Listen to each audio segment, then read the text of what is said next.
Our visionary Prime Minister has recently reformed the nuclear energy sector also, which is another very good sector for providing that base load of clean energy. We have a robust grid which has been practically rebuilt over the last 1 decade. In this context window, this is the context window in which we are building our AI ecosystem.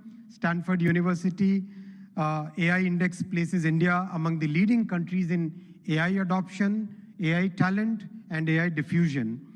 But we are also conscious of the challenges which are facing our IT industry.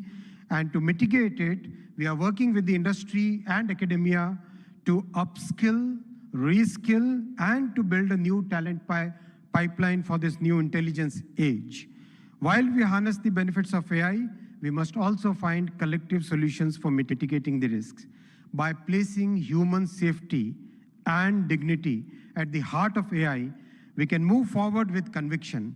Together, through this summit and through all the collective efforts and through the vision of our Honorable Prime Minister, let us shape an AI future of the humans, by the humans, and for the humans. Thank you very much.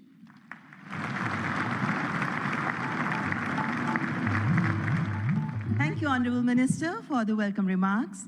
And before I move on, ladies and gentlemen, I would like you to welcome our distinguished guests. We have with us His Excellency Emmanuel Macron, the Honorable President of France, who's joined us now.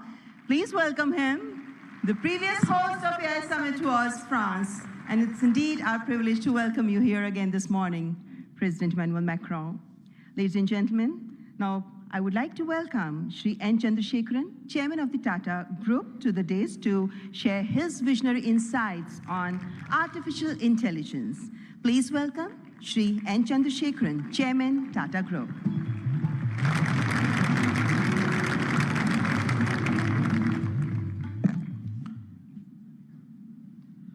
Honorable Prime Minister Shri Narendra Modi ji,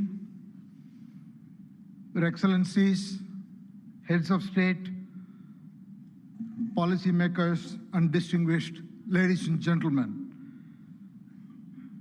It is an extraordinary privilege to be here this morning and participate in this AI Summit.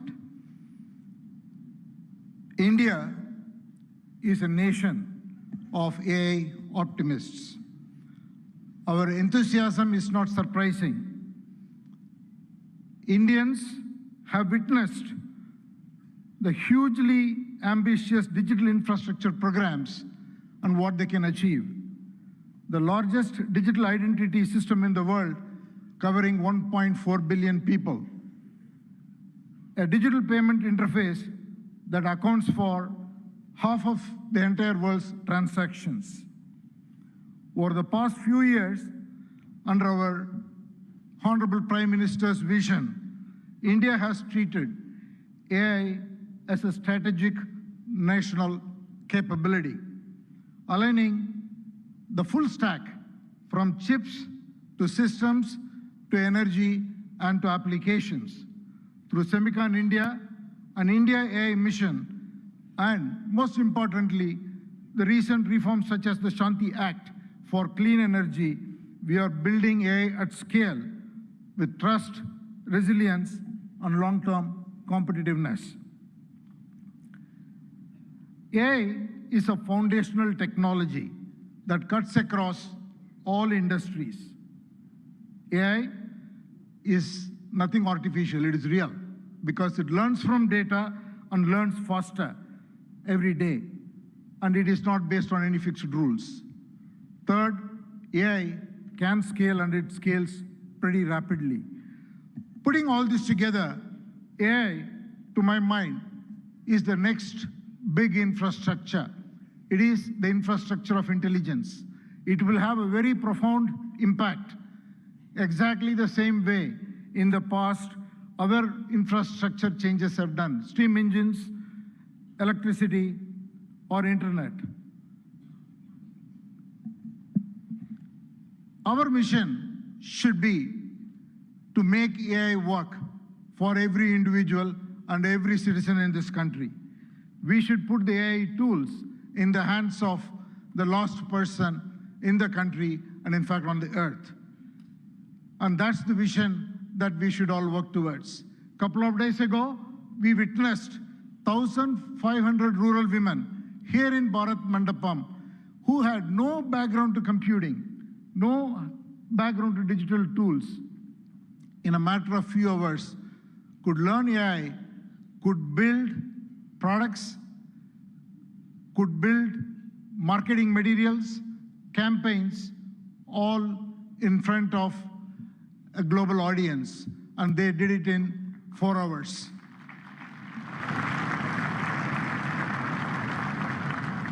AI will have huge impact on our public services delivery.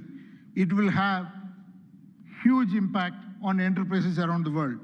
Since I come from the background of IT industry, one word for the IT industry, it is, in my opinion, the biggest opportunity for the tech sector and the IT industry, because the IT industry's real value is the context, an understanding of every enterprise's business and technology landscape, and make the right technology work inside the processes and the ecosystem, the supplier, customer, and all the other connections an enterprise has. AI will expand that role much further. It is the opportunity to integrate AI and AI agents into workflows, reimagine processes, and make it work, and carry out the transformation so that every enterprise can realize the moat and realize its vision. Now I want to talk a little bit about the Tata Group. At the Tata Group, we are adopting AI across the stack, from silicon to systems to AI-ready data centers to applications and AI agents. And we believe such a vision and such a journey is going to be extremely exciting, and it will require us to work with world-leading partners in India and across the globe. I would like to make 5 points. The Tata Group is establishing India's first large-scale AI-optimized data center, purpose-built for the next generation AI training and inference.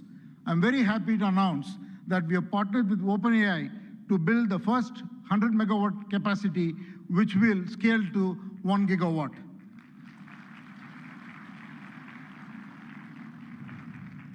And we made an announcement with AMD yesterday, where we will combine the world-class AI rack architecture with Tata's strength in infrastructure, engineering, power, and solution capabilities to create a sustainable high-density AI capacity in India for global standards. The third, we are already building an AI data insights platform. Minister Ashwini articulated the layers of data architectures. What we are building is totally based on diverse Indian data sets on top of the foundational models, so intelligence becomes available across the diversity of Indian contexts. And the fourth, TCS and our other company, Tata Communications, together, we are building an AI operating system for industries. What we will do is to build agentic industry solutions for every industry. We are already well on that journey, and we will work with partners to be able to launch it and take it to all enterprises around the globe. And finally, again, I want to thank the vision of our Prime Minister, which made it possible for us to make a serious foray into chips and semiconductors.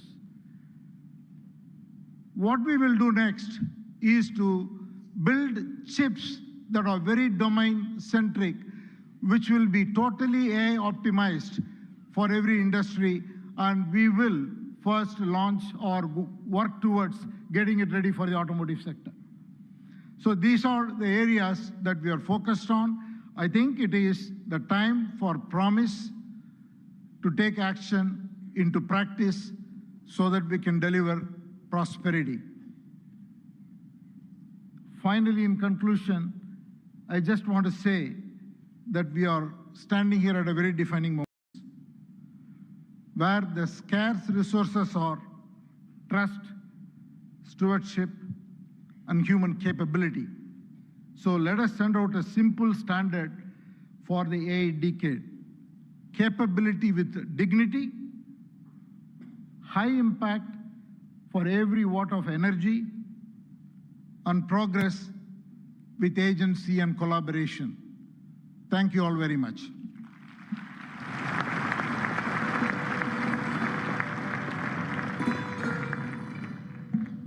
Thank you, Mr. N. Chandrasekharan, for your forward-looking address. Excellencies, please join me in welcoming Mr. Dario Amodei, CEO of Anthropic, a pioneer at the forefront of artificial intelligence, as I request him to address the esteemed gathering. Please welcome Mr. Dario Amodei.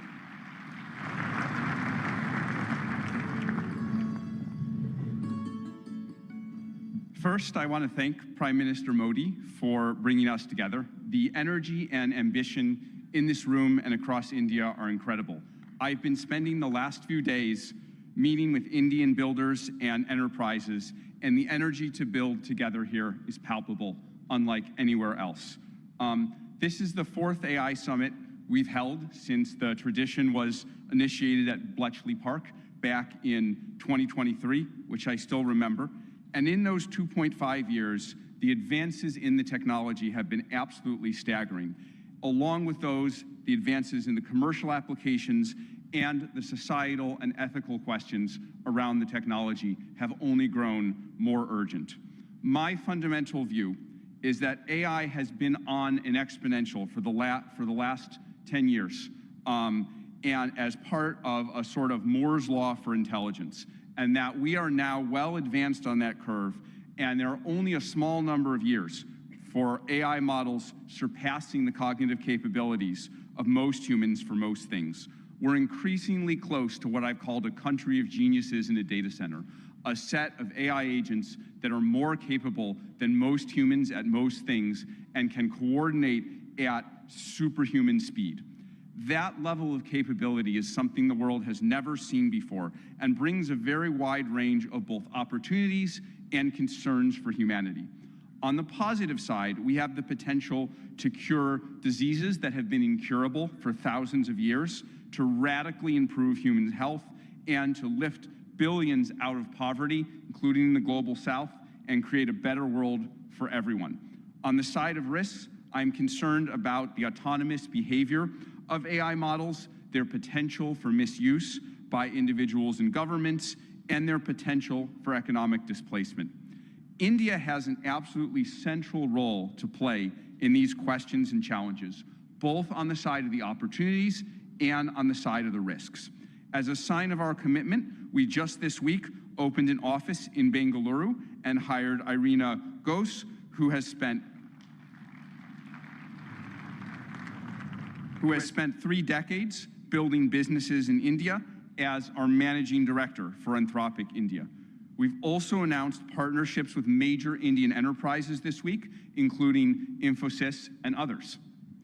On the opportunities, one dynamic that we have observed is that technology and practices pioneered in India have historically set a standard for the global south and have helped to diffuse technology and humanitarian benefits through the global south. We're therefore we have been partnering with for several months, nonprofits such as the X-Step Foundation, Pratham, and Central Square Foundation to use our models to advance digital infrastructure, education, agricultural efficiency, and health in the hopes of spreading AI's benefits across the global south, starting with India and diffusing out to the rest of the global south. We're also partnering with Karya and the Collective Intelligence Project to build evaluations and metrics of our model Claude's performance on India's many regional languages, on practical and locally relevant tasks will benchmark, like agriculture, legal tasks, and educational content. On the risks, India is the world's largest democracy and can be a partner and leader in addressing the global security and economic risks of the technology. We'd like to work with India on testing and evaluation of models for safety and security risks in the tradition that was started by many global and national AI security institutes that have been stood up around the world. Even more, we see a particularly strong opportunity to work with India on studying the economic questions as part of the New Delhi Frontier AI Impact Commitments, which we're excited to join. As part of our Anthropic Economic Futures Program and Anthropic Economic Index, we publish statistical insights into how AI impacts jobs in the economy.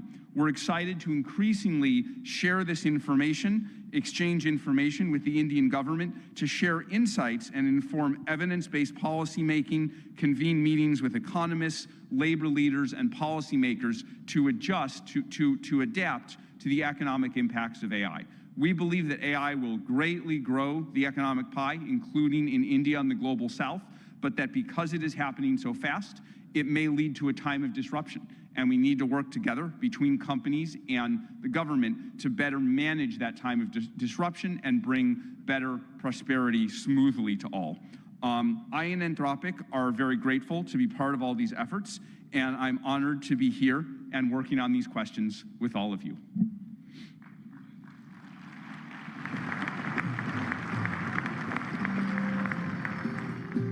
Thank you, Mr. Dario Amodei, for that illuminating address. Ladies and gentlemen, it is our privilege now to welcome Shri Sundar Pichai, CEO, Alphabet and Google, for the keynote address. We look forward to his insights on the evolving role of artificial intelligence. Mr. Sundar Pichai.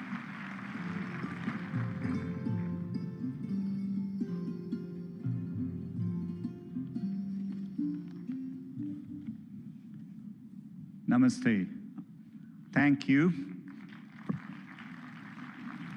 Prime Minister Modi and distinguished leaders. It's wonderful to be back in India. Every time I visit, I'm struck by the pace of change, and today is no different. Back when I was a student, I often took the Coromandel Express train from Chennai up to IIT Kharagpur.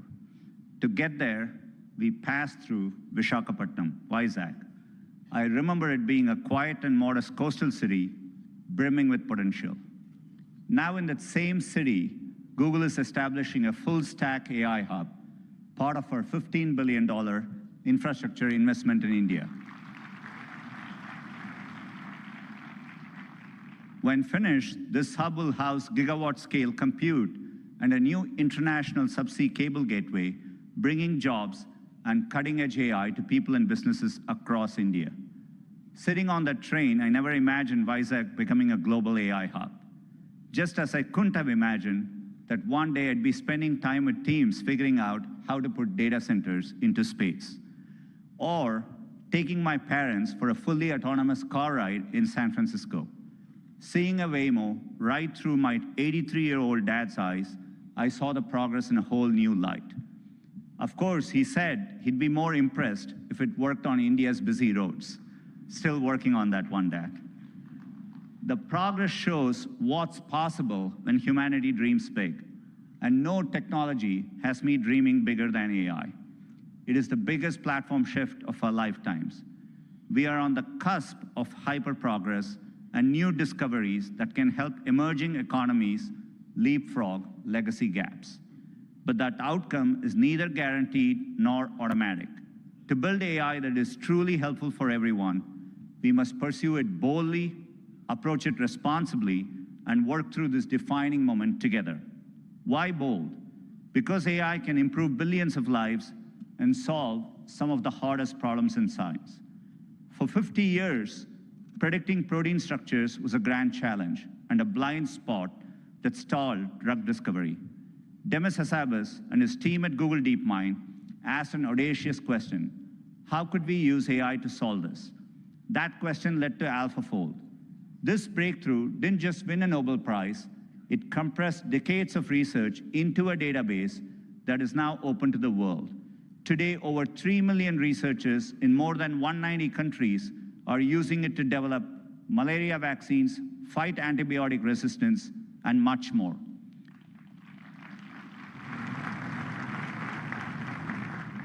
And we are asking similarly bold questions across the scientific stack, from cataloging DNA disease markers to building AI agents that act as true partners in the scientific method.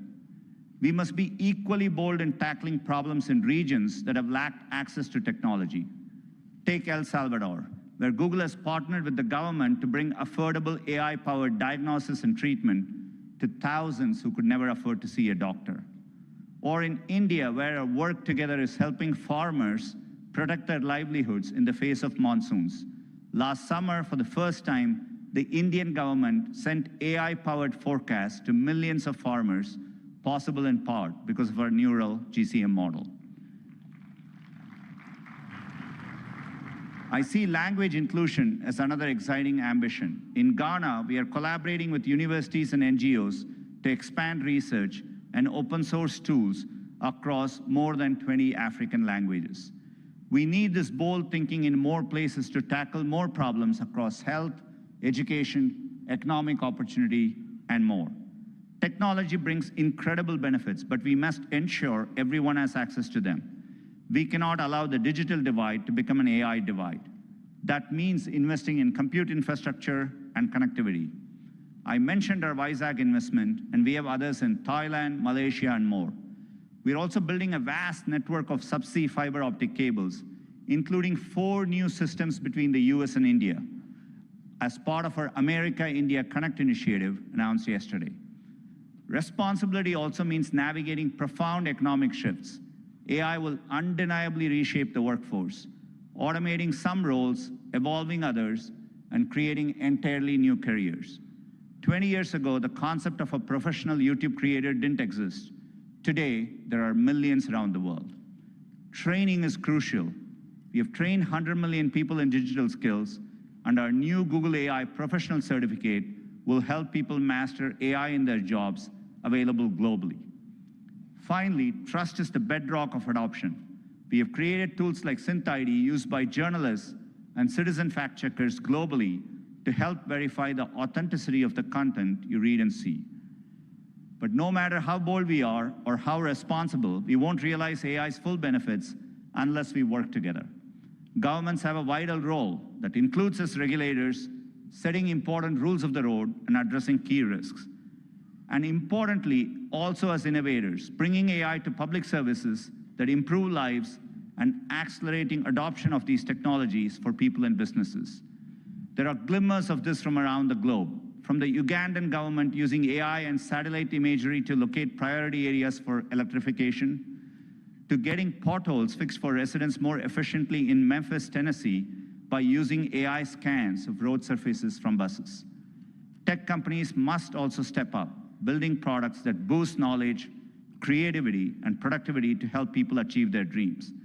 And we also need companies of all sizes thinking about this, harnessing AI to innovate and transform their businesses and sectors, and to skill up and empower workers.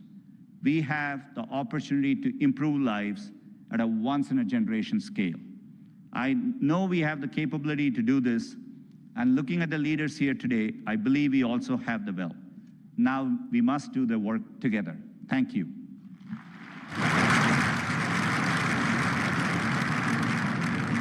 Thank you, Mr. Sundar Pichai, for that warm and insightful address.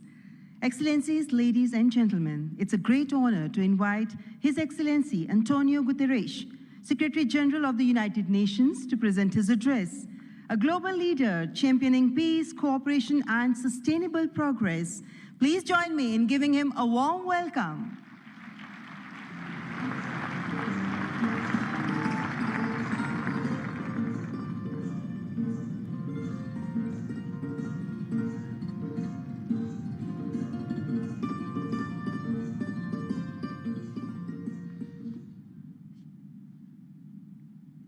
Prime Minister Modi, thank you for your kind invitation, and congratulations for India's leadership organizing the first AI summit in the Global South.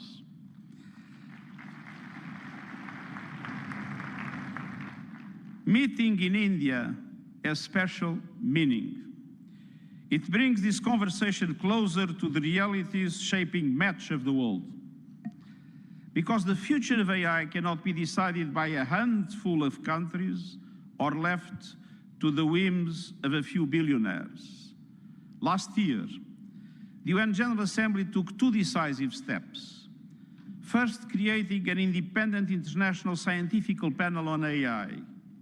And I'm happy to announce that the panel has now been appointed.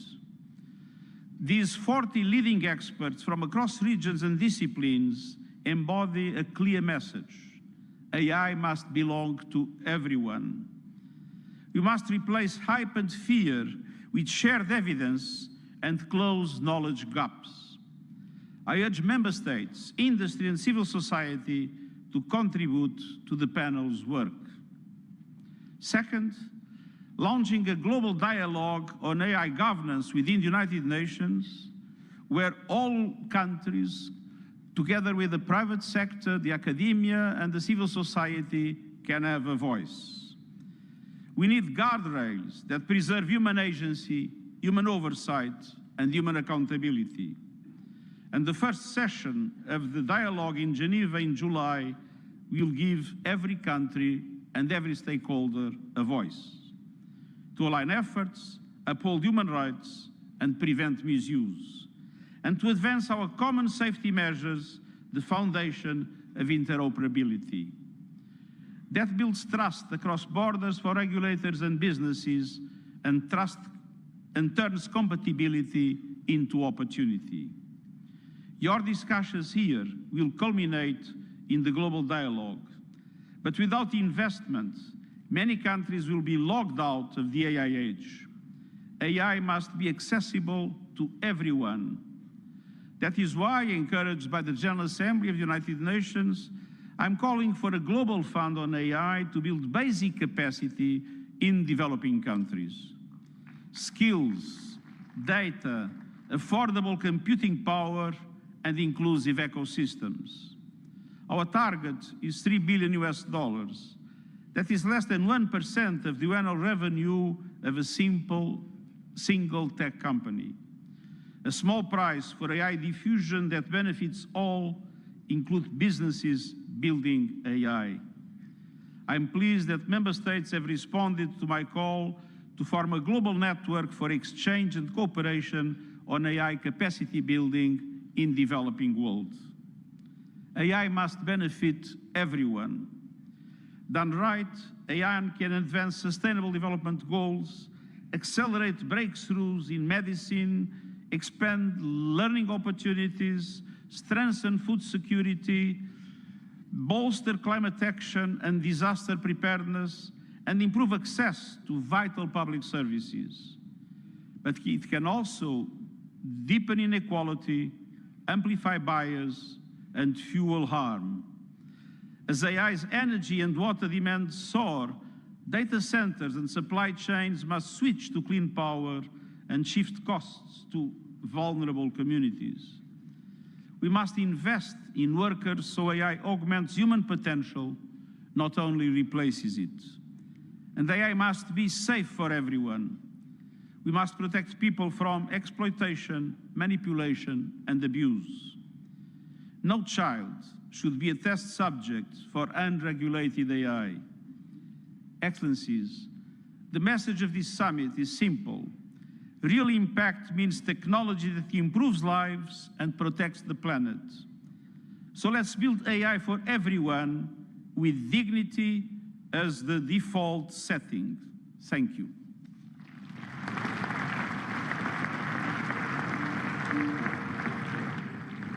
Thank you, His Excellency Antonio Guterres, for your gracious address. Distinguished guests, it is my profound honor now to invite Honorable President of France, His Excellency Emmanuel Macron, to address the august gathering. Let's extend a warm and respectful welcome to His Excellency Emmanuel Macron.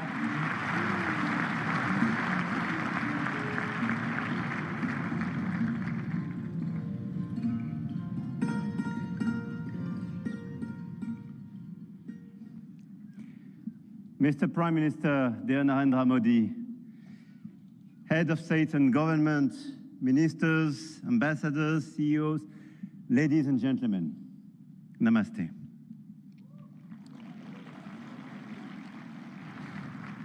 Thank you very much for welcoming us in this magnificent city, in this magnificent country. And it's great to be back after my 2024 state visit for this Artificial Intelligence Impact Summit hosted by you, Mr. Prime Minister. And I want to start with a story.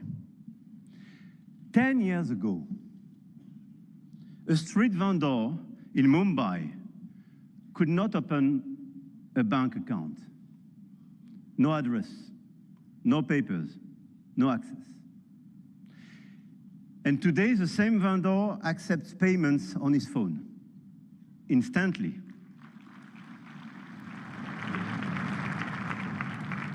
Instantly, for free, from anyone in the country.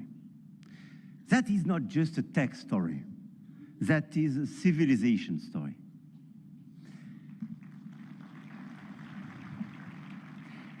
And India built something that no other country in the world has built, a digital identity for 1.4 billion people. A payment system that now processes 20 billion transactions every month. A health infrastructure that has issued 500 million digital health IDs. Here are the results. They call it the India Stack, open, interoperable, sovereign. That, dear friends, is what this summit is about. We are clearly at the beginning of a huge acceleration, and you perfectly described it during your interventions. But let me just recap during 1 year what happened. Last year, when France and India co-hosted the AI Action Summit in Paris, we set a global guiding principle for technologies that would transform our societies and our economies. We said then artificial intelligence will be an enabler for our humanity to innovate faster, to disrupt healthcare, energy, mobility, agriculture, public services for the good of mankind. Both of us, we do believe in this revolution. 1 year ago, the landscape started to shift. The US announced Stargate, China launched DeepSeek, AI has become a major field of strategic competition, and big tech got even bigger. And a lot of them are in this room and still accelerated during the last year. AI, GPU, chip tensions are now directly translated in geopolitical and macroeconomic terms. Sometimes for the best, sometimes for the worst, I have to say. But clearly 1 year ago, we demonstrated something else. Hegemony from any quarter is not a fatality. There is a path for innovation, independence, and strategic autonomy. And this path, I'm convinced, is one of the countries like France and India must take together. And we've already achieved a lot. If we speak about models, you perfectly described the acceleration and the diversity of this model. India made a deliberate sovereign choice. SML, small language models. Task-specific, designed to run on a smartphone. And India built the first government-funded AI and deployed 38,000 GPUs at the cheapest rates to every startup in the country, as you perfectly described, Mr. Minister. We took a complementary path. We invested in European large language models. Mistral, founded in Paris a little bit more than 2 years ago, is now valued at 12 billion euro, backed by Dutch leader ASML, German SAP, and French CMS AGM, serving over 100 of major clients all over the place in Europe and elsewhere. They announced last week a new investment in data center in Sweden and a new acquisition of Koyeb, building an actual European AI cloud. India chose granular and smart, and Europe chose sovereign and scaled. But both chose independence, and both were right. And this is as well the cooperation with LLMs coming from the US and through cooperation, but cooperation based on mutual respect and independence, which could pave the way for progress. After the model of the infrastructure, you just described all the infrastructure made by a lot of large companies in India, and all of us, we are building new infrastructure, computing capacity.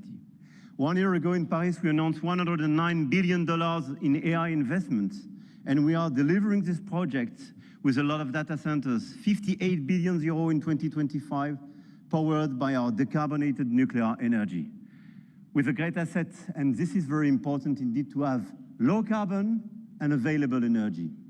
Last year, France exported 90 terawatt-hours of low carbon energy and pilotable energy. It is a huge opportunity to build faster and bigger data center. At the European level, 200 billion euro have been committed with the arrival of the Alice Lecoq exascale supercomputer, key component of our AI factory ambition shared with Netherlands and Greece, and we share the computer with them. Models, infrastructures, talents. India trains hundreds of thousands of AI engineers every year. With 500,000 engineers, India has the second largest developer community in the world. In France, we are doubling the number of AI scientists and engineers trained, and we've now more than 1,100 AI startups thriving in France, creating dozens of thousands of jobs. Armatan AI partnering with Dassault, Gradium for voice AI, Poolside, Ash, Hugging Face.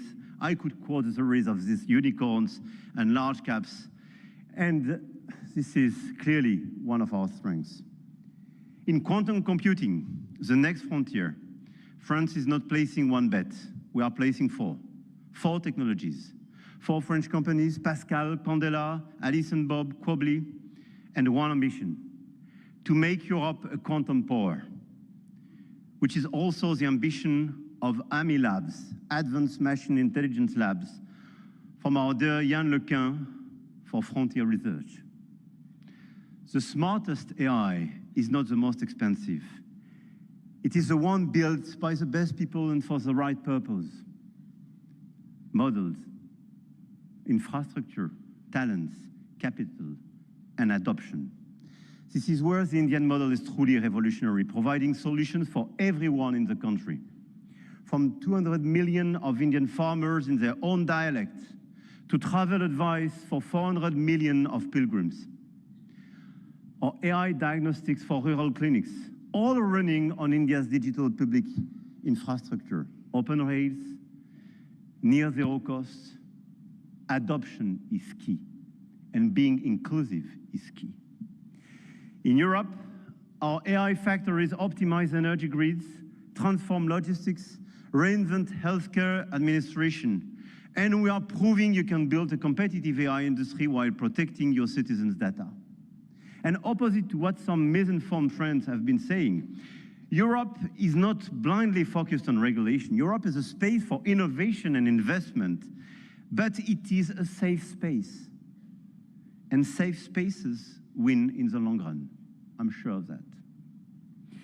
Now, the point of this summit was not only to say, let's do more.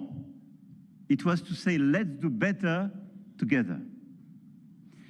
AI may be a powerful accelerator of productivity and a major shift for labor markets. This is why access to AI for all is critical. France and India share a common vision, a sovereign AI used to protect our planet and to foster prosperity for all. In health, we launched the Indo-French Institute for AI in Health, a partnership between Sorbonne's Brain Institute and AIIMS Delhi, and the partnership between ASH and St. John's Research Institute in Bangalore will use AI to transform hospital administration as well. In language, we jointly launched Current AI for sustainable and sovereign AI access, and this year we announced an open hardware tool for translation into Indian languages and dialects, because AI that doesn't understand dialects is not AI for all. And this is why we do endorse this initiative for diversity in language. In sustainability, our Coalition for Sustainable AI now has more than 200 supporters. Today, with India and UNESCO, we launch an international challenge for sustainable AI models. Last year in Paris, we called it action. This year in Delhi, we call it impact. But the real name is simpler: AI together. AI and digitalization will be a key theme for the months to come. And the key theme of the Africa Forward Summit we will host with Kenya in Nairobi in May. The continent, the African continent, with the youngest population that will double in 25 years, deserves the best digital tools. And at a time when tensions are rising, there is an increased sense of urgency to direct all our digital tools towards this inclusive approach. And in order, indeed, to be strong here in India, but to be strong as well on the African continent. And let's focus all together towards bridging rather than dividing, creating rather than destroying, sharing rather than taking. France intends to use its G7 presidency to foster that vision. I know, Mr. Prime Minister, that India will do the same through your BRICS presidency. No country is bound to serve only as a market where foreign companies sell their models and download their citizens' data. No country. One of our G7 priorities will be as well children's protection against AI and digital abuse. You just mentioned it, Mr. Secretary General. There is no reason our children should be exposed online to what is legally forbidden in the real world. Our platforms, governments and regulators should be working together to make internet and social media a safe space. This is why, in France, we are embarking on a process to ban social networks for children under 15 years old.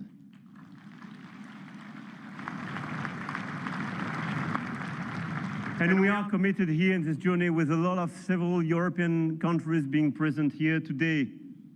Greece, Spain. I know, Mr. Prime Minister, you will join this club. And this is a great news that India will join such an approach in order to protect children and teenagers.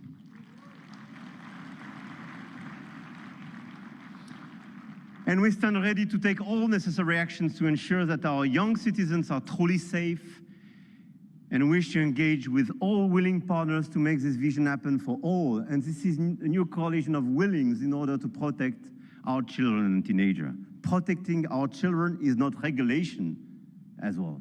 It is civilization.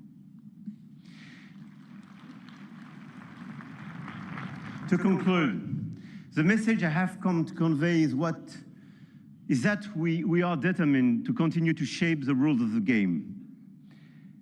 And to do with our allies, such as India, because we believe in core shared values: science, rule of law, global balance, efficient multilateralism, innovation for the benefit of all. Now is the time to channel our forces toward what works. Concrete action and solutions that make AI more sustainable, efficient, and accessible. Targeted funding to leverage talents and creativity. Appropriate rules to prevent abuse and protect all our citizens. Strong partnerships that help build new AI solutions, more safe and more sustainable. I want to thank all the governments and business leaders present in this room and engaged in this journey. I know your goodwill and now your commitment in order to deliver these concrete results. We do believe in innovation, but we do believe in a better place, in a better world as well. And I don't believe one second it's incompatible. And let me say one more thing about partnerships, because this is not a two-player game. Last week, India and the UAE announced a joint AI partnership, a supercomputing cluster, shared data centers and innovation corridor. And India brings the engineers and the frugal models, and the Gulf brings the capital and the infrastructure. And together, they build faster than either could alone. France knows this equation well. With UAE, we engaged and they committed billions of euros for innovation and data centers in our country, and this partnership creates more value together. This is not dependency. This is intelligent convergence between governments, with companies, large caps, startups, and this is clearly this intelligent convergence which can provide results. The old world said you compete or you lose. The new world says you connect or you fall behind.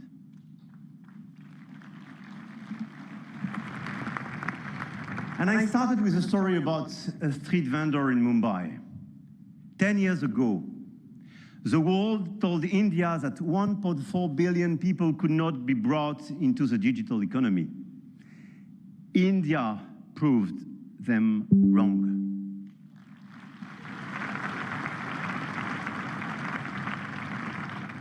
Today, some say AI is a game only the biggest can play. That you need $400 billion to be in the race. That nothing can exist between the two blocks. India, France, Europe, together with our partners, those who believe in our approach, companies, governments, investors, might have a different way. The money race is important and we cannot discount it. But the outcomes and real value creation for our population is even more. The future of AI will be built by those who combine innovation and responsibility, technology with humanity. And India and France will help to shape this future together. And the journey has just begun. Jai Ho. Thank you.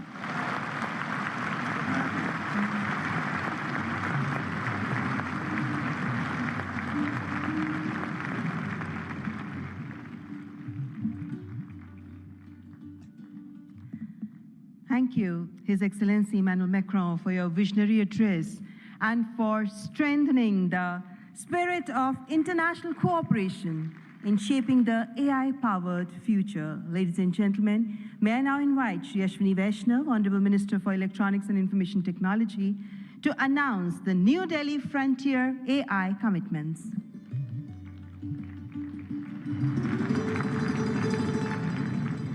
Honorable Prime Minister, distinguished global leaders, industry partners, ladies and gentlemen, and the young friends. Today, it gives me great pleasure to announce a significant outcome of the India AI Impact Summit, the New Delhi Frontier AI Impact Commitments.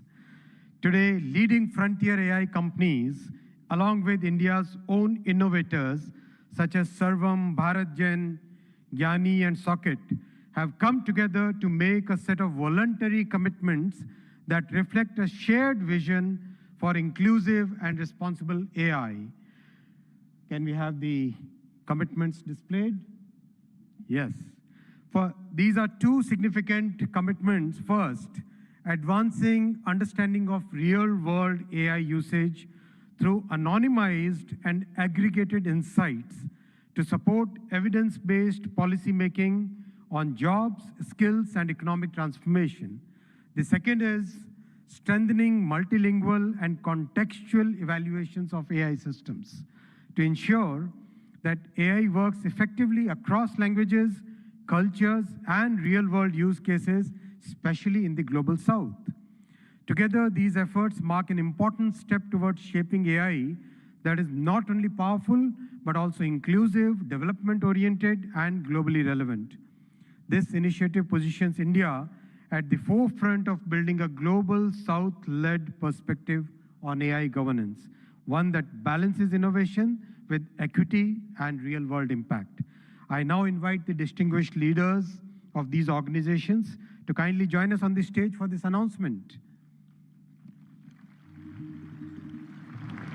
Sundar, Sam, Dario, Brad, Alexander, Joel, David, Andrew, Pratyush, Ganesh, Abhishek, and Bharat.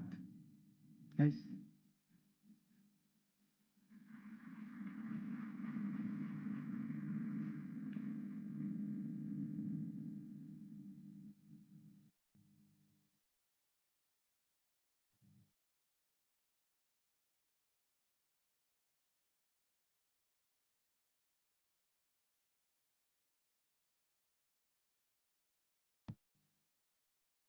I now invite Honorable Prime Minister of India, Shri Narendra Modi ji, to join the leaders in this major commitment out of the AI Impact Summit.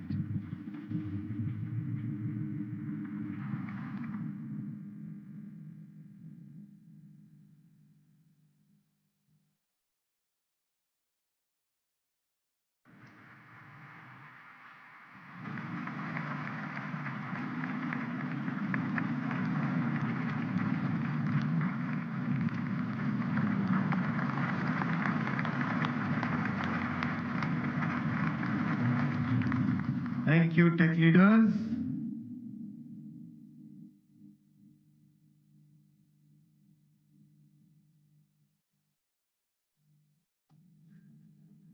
Friends, the leader who gave this vision to the world, I now invite Honorable Prime Minister for your inaugural address. Give a big round of applause for the Honorable Prime Minister.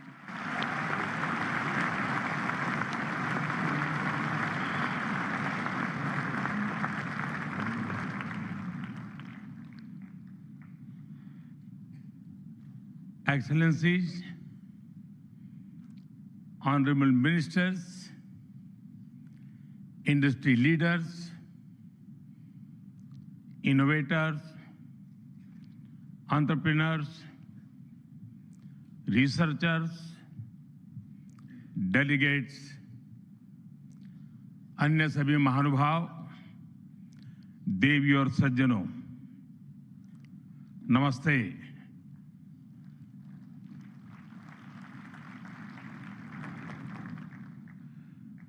दुनिया की सबसे बड़ी और ऐतिहासिक AI impact summit में आप सभी का हार्दिक अभिनंदन है। ये समिट जिस भारत में हो रही है, वो भारत 1/6 ऑफ ह्यूमैनिटी को रिप्रेजेंट करता है। भारत दुनिया की सबसे बड़ी युवा आबादी का देश है, सबसे बड़े टेक टैलेंट पूल का केंद्र है, सबसे बड़े टेक एनेबल्ड इकोसिस्टम का उदाहरण है। भारत नई टेक्नोलॉजी बनाता भी है और उसे अभूतपूर्व तेजी से अपनाता भी है। नई टेक्नोलॉजी के प्रति उत्सुक 140 करोड़ भारतीयों की ओर से मैं आप सभी heads of governments, global AI ecosystem के लीडर्स और इनोवेटर्स का इस समिट में स्वागत करता हूं, आपका आभार व्यक्त करता हूं। इस समिट का भारत में होना भारत के साथ ही पूरे ग्लोबल साउथ के लिए गर्व का विषय है। इस समिट में एआई जगत के हुज हू यहां पर मौजूद हैं। दुनिया के 100 से ज्यादा देशों का रिप्रेजेंटेशन, दुनिया के कोने कोने से यहां आए महानुभाव इसकी सफलता को नई ऊंचाई पर ले जा रहे हैं। इसमें यंग जनरेशन की जो उपस्थिति हमने देखी है वो एक नया विश्वास पैदा करती है। आमतौर पर नई टेक्नोलॉजी को लेकर कुछ लोगों में शुरुआती में संदेह होता है, लेकिन जिस तेजी और भरोसे के साथ दुनिया की युवा पीढ़ी एआई को स्वीकार कर रही है, उसकी ओनरशिप ले रही है, एआई का इस्तेमाल कर रही है, वो अभूतपूर्व है। यहां एआई समिट की एग्जीबिशन को लेकर भी बहुत उत्साह रहा है। खासकर यंग टैलेंट बहुत बड़ी संख्या में आया है। एग्रीकल्चर, सिक्योरिटी, दिव्यांगजनों की मदद, मल्टीलिंगुअल पॉपुलेशन की तमाम जरूरतों से जुड़े जो भी सॉल्यूशंस यहां प्रेजेंट किए गए हैं, वो इस फील्ड में मेड इन इंडिया की ताकत और भारत की इनोवेटिव कैपेबिलिटीज का बहुत बड़ा उदाहरण है। साथियों, मानव इतिहास में हर कुछ शताब्दियों के बाद एक टर्निंग पॉइंट आता है, और वो टर्निंग पॉइंट सभ्यता की दिशा रीसेट करता है और वहीं से विकास की रफ्तार बदलती है। सोचने, समझने और काम करने के पैराडाइम बदलते हैं। और दिलचस्प बात यह है, जब हम ट्रांसफॉर्मेशन के उस दौर में होते हैं तब उसके वास्तविक इंपैक्ट का अंदाजा भी नहीं होता। जब पत्थरों से पहली बार स्पार्क निकला, किसी ने नहीं सोचा था कि वही चिंगारी सिविलाइजेशनल की फाउंडेशन बनेगी। जब बोली को पहली बार लिपि में बदला गया, किसी ने नहीं जाना था कि रिटन नॉलेज फ्यूचर सिस्टम की बैकबोन बनेगी। जब पहली बार सिग्नल्स को वायरलेस ट्रांसमिट किया गया, किसी ने कल्पना नहीं की थी कि एक दिन पूरी दुनिया रियल टाइम में कनेक्ट होगी। साथियों, आर्टिफिशियल इंटेलिजेंस मानव इतिहास का ऐसा ही ट्रांसफॉर्मेशन है। आज जो हम देख रहे हैं, जो प्रिडिक्ट कर रहे हैं, वो इसके इंपैक्ट का सिर्फ प्रारंभिक संकेत है। एआई मशीनों को इंटेलिजेंट बना रही है, लेकिन उससे भी अधिक मानव सामर्थ्य को कई गुना बढ़ा रही है। अंतर सिर्फ एक है, इस बार स्पीड भी अभूतपूर्व है और स्केल भी अप्रत्याशित है। पहले टेक्नोलॉजी का इंपैक्ट दिखने में दशकों लगते थे। आज मशीन लर्निंग से लर्निंग मशीन तक का सफर तेज भी है, गहरा भी है, व्यापक भी है। इसलिए हमें विजन भी बड़ा रखना है और जिम्मेदारी भी उतनी ही बड़ी निभानी है। वर्तमान पीढ़ी के साथ ही हमें इस बात की भी चिंता करनी है कि आने वाली पीढ़ियों के हाथों में हम एआई का क्या स्वरूप सौंप कर जाएंगे। इसलिए आज असली प्रश्न यह नहीं कि भविष्य में आर्टिफिशियल इंटेलिजेंस क्या कर सकती है। प्रश्न यह है कि वर्तमान में हम आर्टिफिशियल इंटेलिजेंस के साथ क्या करते हैं, ऐसे प्रश्न मानवता के सामने पहले भी आए हैं। सबसे सशक्त उदाहरण है न्यूक्लियर पावर। हमने उसका डिस्ट्रक्शन भी देखा है और सकारात्मक कंट्रीब्यूशन भी देखा है। एआई भी एक ट्रांसफॉर्मेटिव पावर है। दिशाहीन हुई तो डिसरप्शन, सही दिशा मिली तो सॉल्यूशन।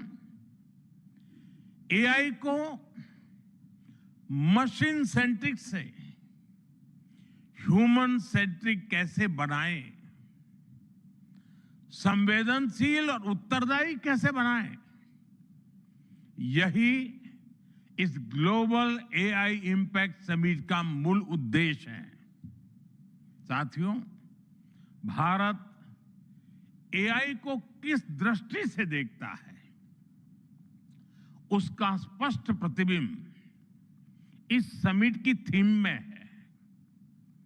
सर्वजन हिताय, सर्वजन सुखाय, welfare for all, happiness of all. यही हमारा बेंचमार्क है।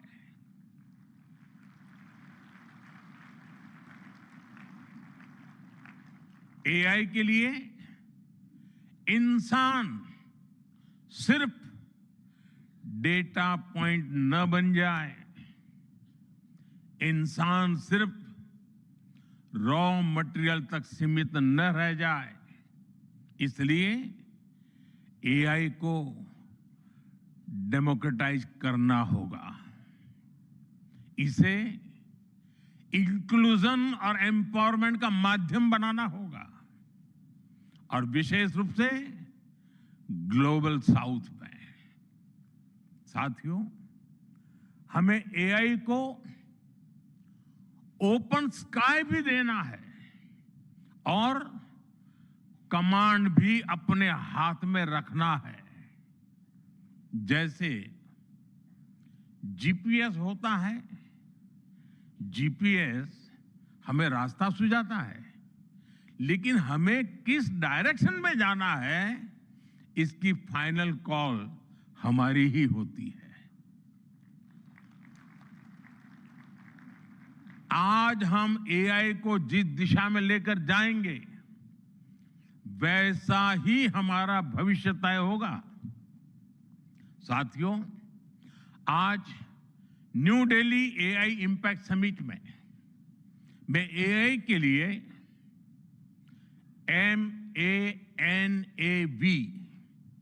MANAV मानव विजन प्रस्तुत करता हूं। मानव का अर्थ होता है ह्यूमन, और मानव विजन कहता है M, moral and ethical systems, यानी एआई एथिकल गाइडेंस पर आधारित हो। A, अकाउंटेबल गवर्नेंस, यानी transparent rules, robust oversight. N, national sovereignty, यानी जिसका डेटा उसका अधिकार। A, एक्सेसिबल एंड इंक्लूसिव, यानी एआई मोनोपोली नहीं, मल्टीप्लायर बने। V, वैलिड एंड लेजिटिमेट, यानी एआई लॉफुल और वेरीफाइबल हो। भारत का ये मानव विजन 21वीं सदी की एआई आधारित दुनिया में मानवता के कल्याण की अहम कड़ी बनेगा। साथियों, दशकों पहले जब इंटरनेट की शुरुआत हुई तो कोई सोच भी नहीं पाता था कि इससे कितनी जॉब्स बनेगी। यही बात एआई में है। आज कल्पना करना मुश्किल है कि आने वाले समय इस फील्ड में किस तरह की जॉब पैदा होगी। एआई का future of work pre defined नहीं है।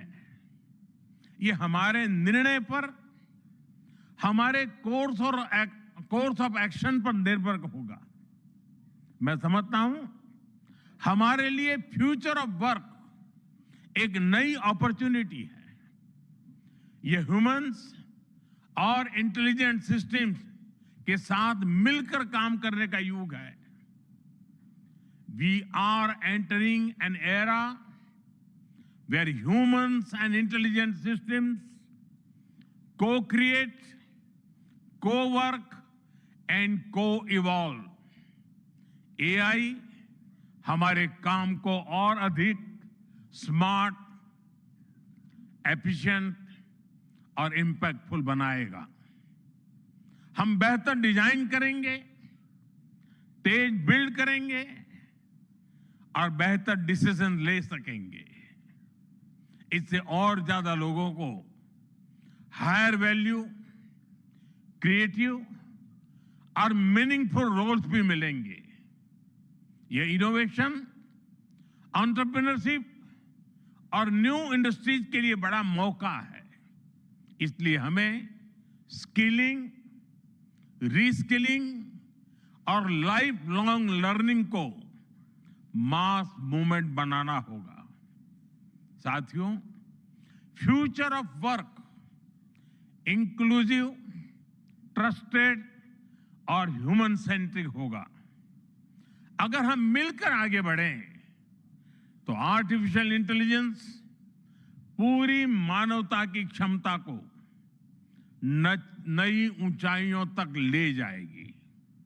साथियों, कहा जाता है sunlight is the best disinfectant, यानी पारदर्शिता ही सबसे बड़ी सुरक्षा है। कुछ देश और कंपनियां मानती है कि एआई एक स्ट्रैटेजिक एसेट है, इसलिए इसे कॉन्फिडेंशियल तरीके से डेवलप किया जाना चाहिए। लेकिन भारत की सोच अलग है।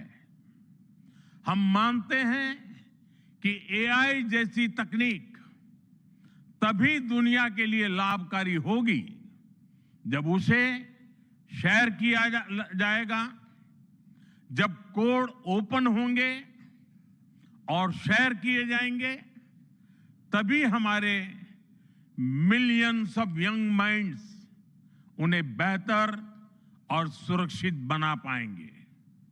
इसलिए आइए हम ये संकल्प लें कि एआई को ग्लोबल कॉमन गुड के रूप में विकसित किया जाएगा। साथियों, आज की एक बहुत बड़ी आवश्यकता ग्लोबल स्टैंडर्ड्स बनाने की भी है। डीप फेक्स और फैब्रिकेटेड कंटेंट ओपन सोसाइटीज में अस्थिरता ला रहे हैं। फिजिकल वर्ल्ड में हम फूड पर न्यूट्रिशन लेबल्स देखते हैं ताकि हमें पता हो कि हम क्या खा रहे हैं। ठीक उसी तरह डिजिटल वर्ल्ड में कंटेंट पर भी ऑथेंटिसिटी लेबल्स होने चाहिए ताकि लोगों को पता हो कि क्या असली है और क्या एआई से बनाया गया है। जैसे जैसे एआई ज्यादा टेक्स्ट, इमेजेस और वीडियोज बना रहा है, वैसे वैसे इंडस्ट्री में वाटरमार्किंग और क्लियर सोर्स स्टैंडर्ड्स की जरूरत बढ़ती जा रही है। इसलिए ये जरूरी है कि ये विश्वास टेक्नोलॉजी में शुरू से बिल्ट इन हो। साथियों, हमें चिल्ड्रन सेफ्टी के प्रति और अधिक सजग होना होगा। जैसे स्कूल का सिलेबस क्यूरेटेड होता है, वैसे ही एआई स्पेस भी चाइल्ड सेफ और फैमिली गाइडेड होना चाहिए। फ्रेंड्स, आज दुनिया में दो तरह के लोग हैं। एक, जिन्हें एआई में भय दिखता है, वो हमेशा वैसी बात करते हैं। ऐसे लोग जिन्हें एआई में भय दिखता है, और दूसरे वो जिन्हें एआई में भाग्य दिखता है।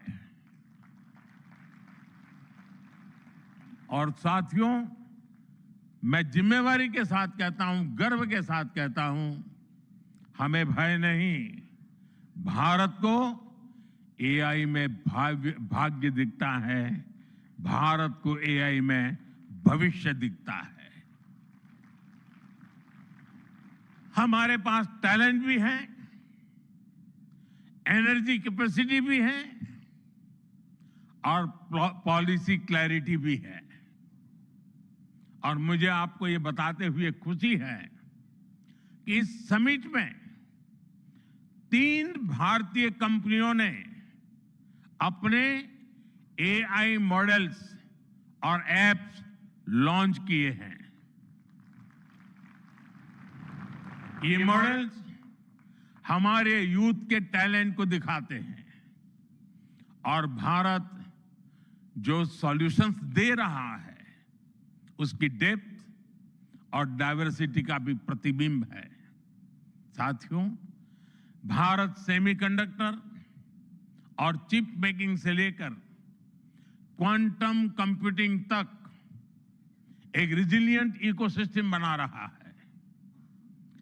सिक्योर डेटा सेंटर्स, मजबूत IT backbone, dynamic startup ecosystem Bharat को एफोर्डेबल, स्केलेबल और सिक्योर एआई सॉल्यूशंस का नेचुरल हब बनाते हैं। भारत के पास डाइवर्सिटी भी है, डेमोग्राफी भी है, और डेमोक्रेसी भी है। जो एआई मॉडल भारत में सक्सीड करता है, वो ग्लोबली डिप्लॉय हो सकता है। इसलिए मैं आप सभी को आमंत्रित करता हूं, design and develop in India, deliver to the world, deliver to humanity. एक बार फिर आप सभी को मेरी बहुत बहुत शुभकामनाएं। थैंक यू, धन्यवाद।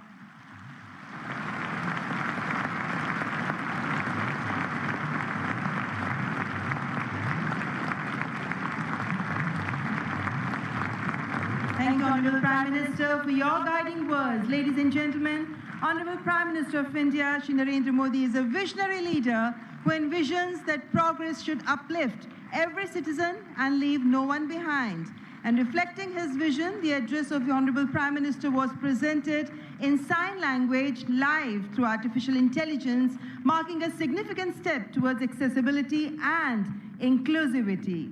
Guided by the 3 pillars of people, planet, and progress, from the timeless principle of Sarvajan Hitai, Sarvajan Sukhai, to the vision of sovereign AI and AI sovereignty, India's approach is impact-oriented and people-centric. I extend my heartfelt gratitude to all our distinguished guests, including His Excellency Emmanuel Macron, and to all the global leaders, speakers, and delegates for their august presence. Thank you all for joining us. Ladies and gentlemen, from India's perspective, India's development journey in AI is focused on development of AI for the global south, from limited ownership of AI to inclusive participation. That's India's approach to AI. Ladies and gentlemen, your presence has reaffirmed our तो आपने संबोधन सुना यहाँ पर प्रधानमंत्री नरेंद्र मोदी का, और इस संबोधन की जो बड़ी बात approach to AI. Ladies and gentlemen, your हम यह साझा कर रहे हैं। खासतौर से प्रधानमंत्री ने कहा कि भारत दुनिया की सबसे बड़ी युवा आबादी वाला देश है, और इसका देखिए किस तरीके से हम आने वाले समय में इसका उपयोग कर सकते हैं, इस्तेमाल कर सकते हैं। तमाम बड़ी बातें प्रधानमंत्री ने कही। उन्होंने मानव विजन भी यहां पर दिया। खासतौर से प्रधानमंत्री ने कहा कि यह समिट ग्लोबल साउथ के लिए एक गर्व का विषय है, क्योंकि जिस तरीके से पहली बार ग्लोबल साउथ में इस summit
think anywhere in the world over a few years.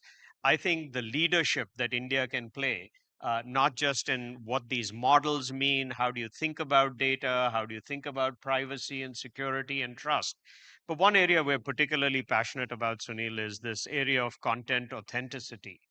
We help produce the world's content. And so I think if we can make sure that, and the Honorable Prime Minister talked about that. In fact, in one of my meetings with him, his eyes really lit up when he said, I want every piece of information that's produced to have the provenance and the watermark so that people can actually know what is real and what's fake. But I just think it's just this incredible opportunity for India. We're, as a company, incredibly honored to participate with it.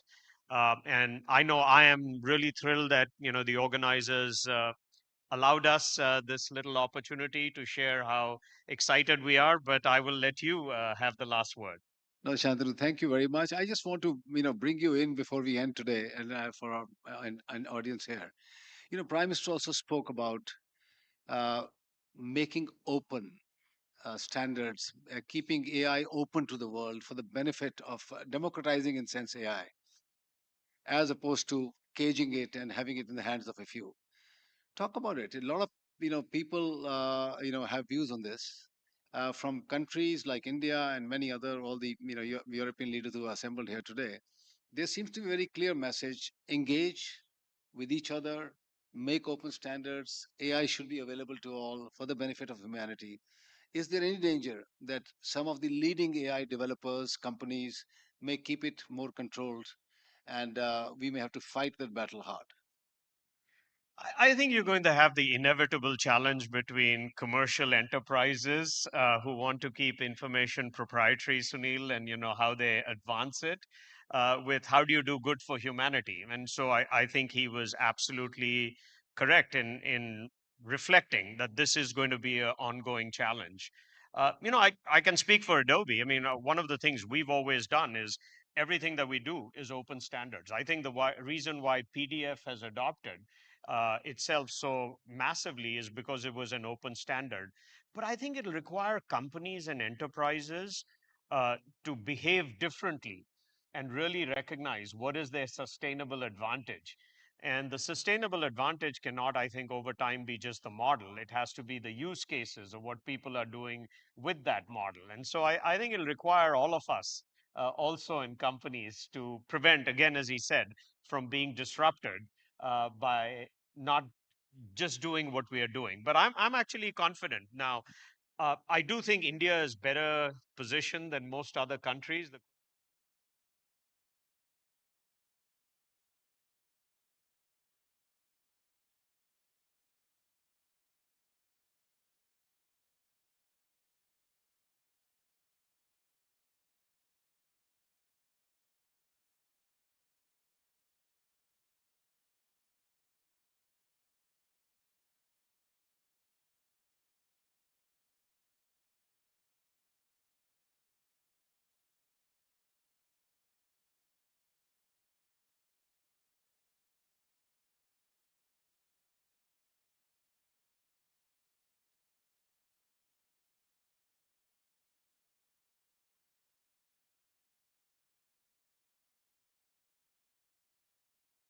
Think anywhere in the world over a few years.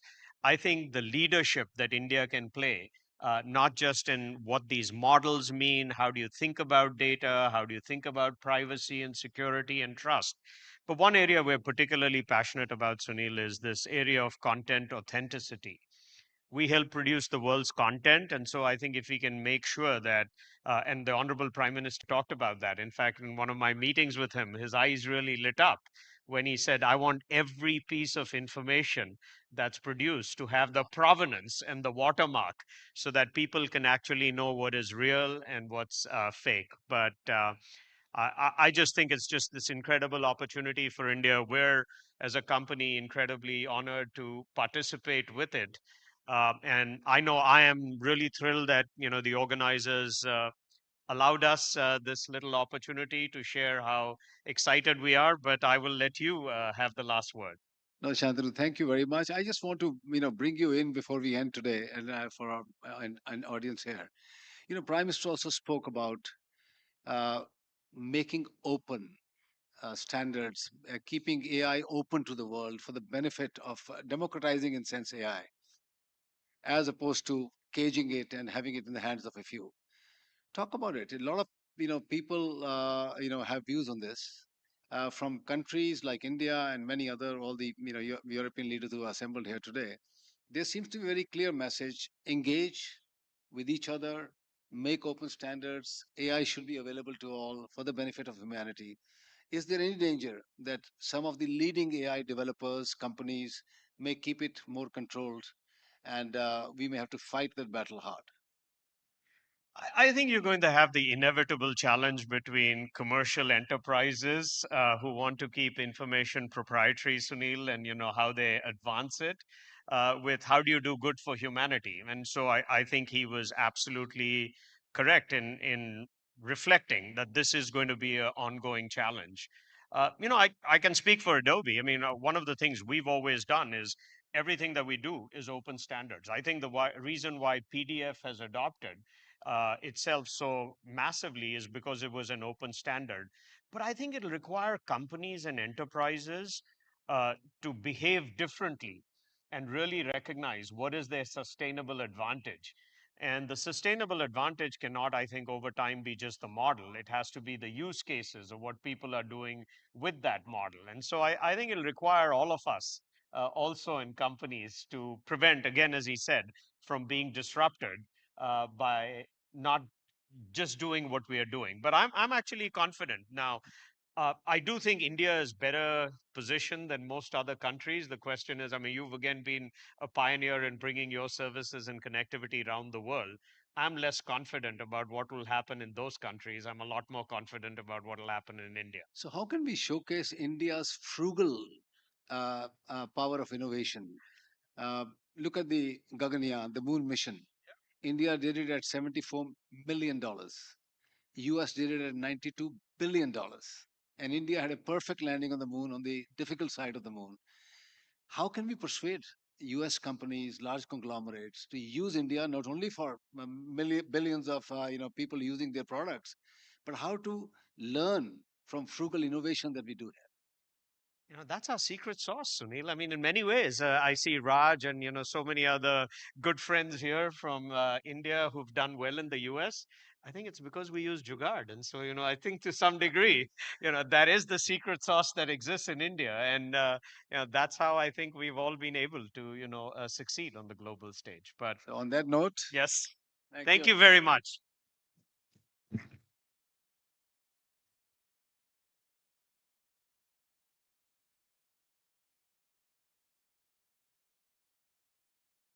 Thank you so much, Mr. Sunil Mittal and Mr. Shantanu, for that enriching conversation.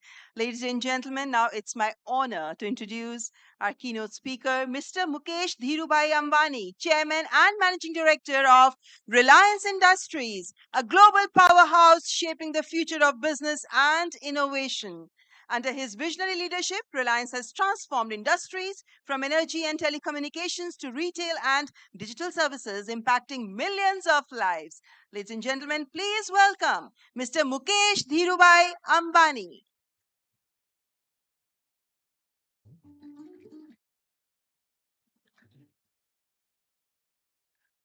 Distinguished guests, my fellow Indians, Namaste. The Global AI Impact Summit is a defining moment in India's tech history. A moment when India pledges to make AI one of the driving forces to realize its dream of a Viksit Bharat, the dream of becoming a fully developed nation by 2047, the glorious centenary of our independence. We are deeply honored that our most respected Prime Minister, Shri Narendra Modi, is the guide, philosopher, and leader of this summit. Honorable Minister Shri Vaishnav and his wonderful team deserve full praise for organizing this summit on a grand scale befitting India's ambition. Modiji's vision of AI-powered Viksit Bharat is also a template for a Viksit Global South. If wisely used, I believe AI can usher in an era of superabundance, a world without poverty, and a future of prosperity for all the 8 billion people on our beautiful planet is now within sight, within reach. Friends, artificial intelligence is not just another technology. For the first time, humans are creating human like systems that can learn, speak, analyze, move, and produce autonomously. AI is the mantra that powers every yantra or every machine and system to work faster, better, and smarter. I see AI as a modern day Akshay Patra, the legendary vessel in Mahabharat that provided endless nourishment to all. Likewise, AI offers limitless augmentation in knowledge, efficiency, and productivity. We are only at the dawn of this era. The best of AI is yet to come. Distinguished participants in this summit, today the world is debating a profound question. Will AI concentrate power in the hands of a few, or will it democratize opportunity for all? Do we act as isolated nations or as a united global family? Our polarized world stands at a fork.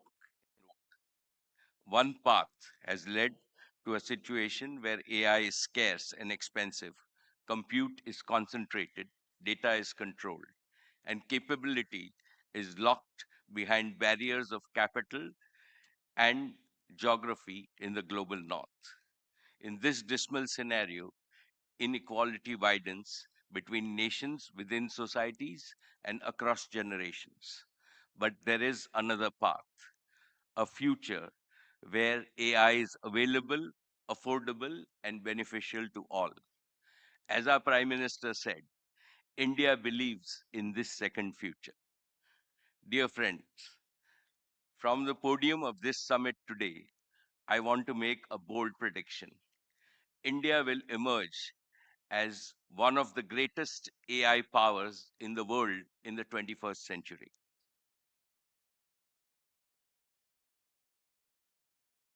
My confidence is validated by an undeniable truth.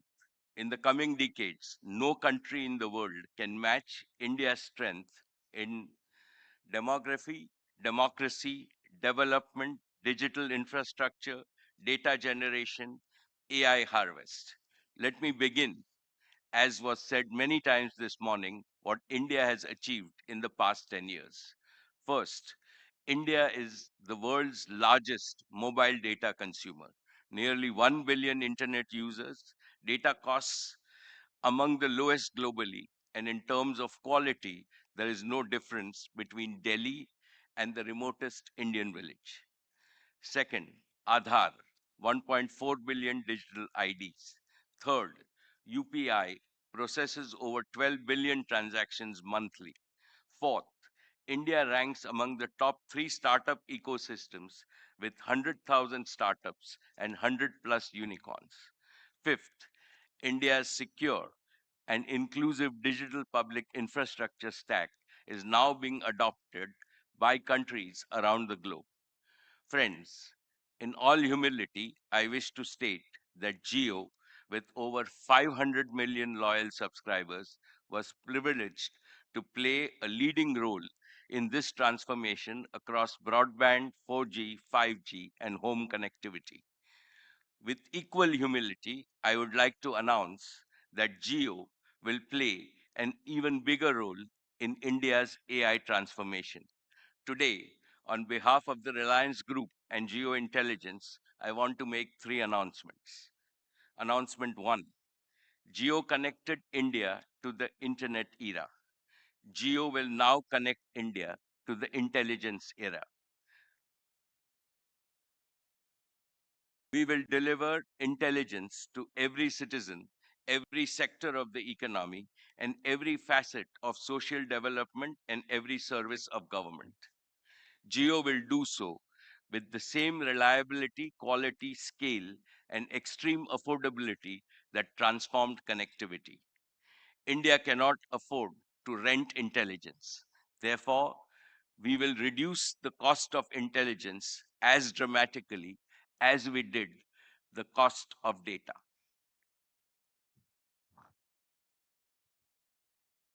Announcement 2. Geo, together with Reliance, will invest 10 lakh crores over the next 7 years, starting this year. This is not speculative investment. It is not for chasing valuation.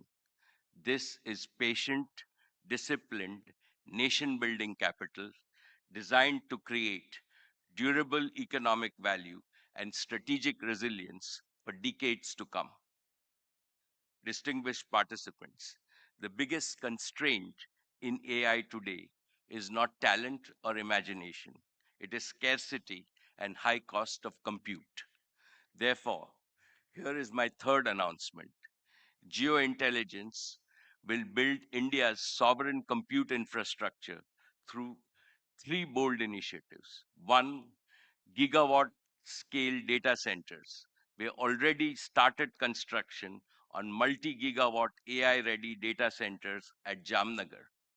Over 120 megawatts will come online in the second half of 2026 this year, and a clear path to gigawatt scale compute for training and large scale inference. 2, our green energy advantage. We have an in-house energy advantage with up to 10 gigawatts of ready green power, surplus anchored by solar in both Kutch and Andhra Pradesh. 3, a nationwide edge compute. An edge compute layer deeply integrated with Geo's network will make intelligence responsive, low latency, and affordable, close to where Indians live, learn, and work. From kirana stores to clinics, from classrooms to farms, intelligence will live at the edge. Our resolve is clear. Make intelligence as ubiquitous as connectivity. When compute becomes infrastructure, innovation will become inevitable. Friends, geointelligence is guided by 5 non-negotiable principles. First, AI for India's deep tech and advanced manufacturing leadership, reaching not just large enterprises, but agriculture, small businesses, and the informal sector. Geointelligence will not simply be a search or an ask tool. It will primarily be a resource for multiplying productivity and efficiency. Second, world-leading multilingual AI capability across all Indian languages. When farmers and artisans speak to AI in their own words and students learn in their own mother tongue, this is not convenience, this is inclusion. Geo AI Bharat की भाषा में बोलेगा, भारत की संस्कृति में फूलेगा और भारत की मिट्टी में फलेगा. Third, responsibility, security, data residency, and trust as Geo's core guarantees, not afterthought.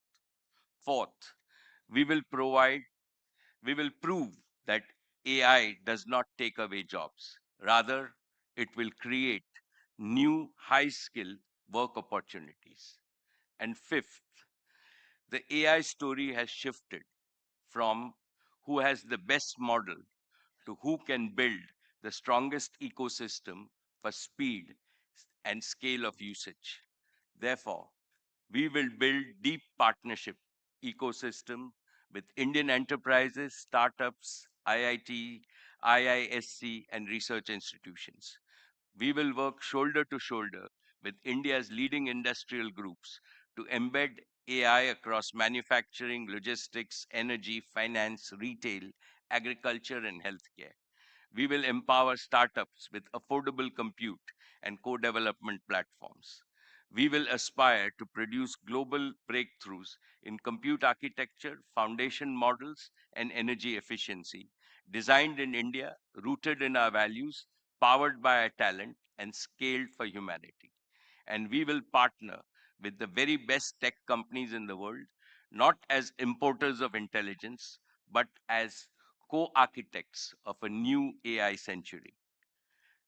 Dear friends, I believe that social relevance, not momentary craze, should drive AI growth in India. Geo has already started AI applications for the most pressing challenges in inclusive development. In education, we have Geo Shikshak, an adaptive AI teaching assistant in 22 languages. When 250 million school children and 50 million students in higher education are empowered by AI teachers, no power on earth can match India's talent wealth. In healthcare, Geo Arogya AI delivering first medical guidance in under 5 minutes in local languages on any phone. In agriculture, Geokrishi, converting satellite imagery and precision weather into simple voice-first advice to 140 million farmers to help improve their income. In everyday life, Geo Bharat IQ, a voice-first AI companion helping Indians learn, earn, and access government services at Bharat scale. From wearables to fully connected homes, Geo Frames, an AI glass device, and next generation AI devices will make intelligence truly ambient, as effortless and as natural as human conversations.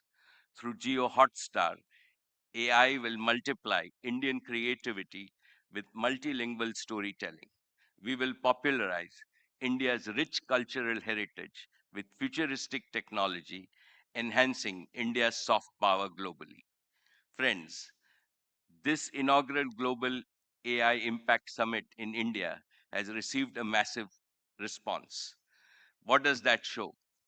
It shows that AI is now becoming a people's movement worldwide.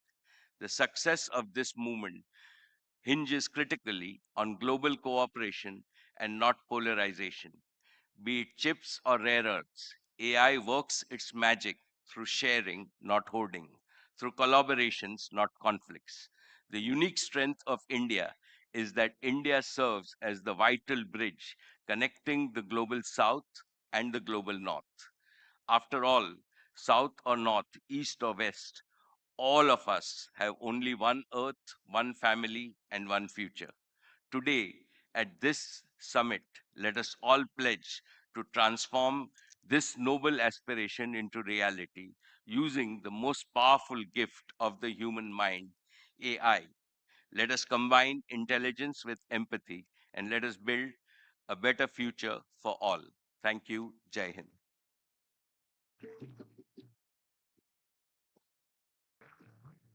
Thank you so much, Mr. Mukesh Dhirubhai Ambani, for your strong belief in India's capabilities and also for being at the forefront of India's AI revolution. Ladies and gentlemen, let's have a big round of applause for Mr. Ambani. And now I would like to invite Sir Damis Hassabis. He is the founder and CEO of Google DeepMind, the co-founder of Google DeepMind, and well, he is also the Nobel laureate, a chess prodigy, neuroscientist, and game designer before he became one of the world's leading artificial intelligence researchers. Sir Demis Hassabis brings an almost uniquely cross-disciplinary mind to the challenge of building artificial general intelligence. DeepMind's AlphaFold solved a 50-year-old problem in biology, and he's, well, just getting started.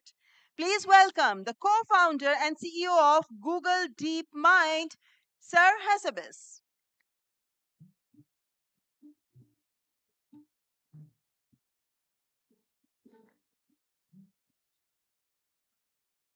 Thank you. It's a huge honor to be here today with so many of my esteemed colleagues from industry, academia, and government. And congratulations to Prime Minister Modi and the Indian government on convening such an impressive summit at this very pivotal moment for AI. It's fantastic to see how the summit has evolved over the years, with the first meeting convened by Prime Minister Sunak at Bletchley Park in the UK. It's become an incredibly important convening point for international dialogue and hopefully cooperation in the future over the future of AI. When we started DeepMind in 2010, almost nobody was working on AI in industry. It was just a dream.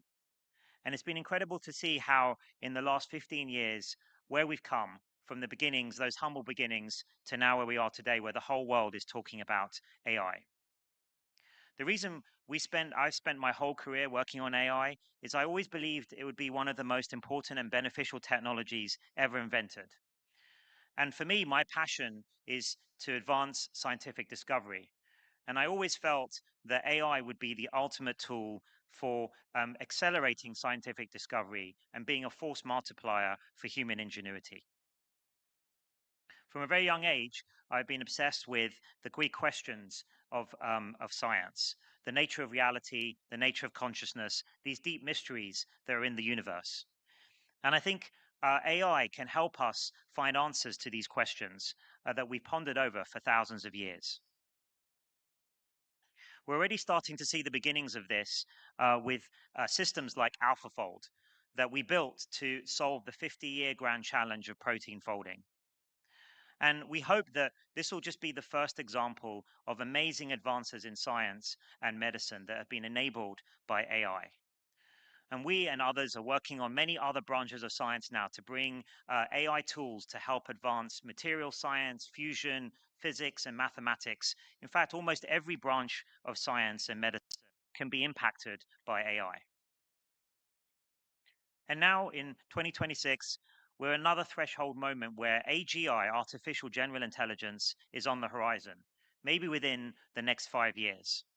And we're seeing these general purpose systems, foundational model systems, becoming increasingly capable almost week by week. So this is obviously an amazing opportunity that we should all grasp, economic and productivity, as well as in the sciences. But it's also something that we have to approach with humility and understanding that we don't have all the answers yet as to how this technology is going to develop and to be deployed into the world. I've been really impressed with what I've seen in India. I spent some time prior to the summit in Bangalore.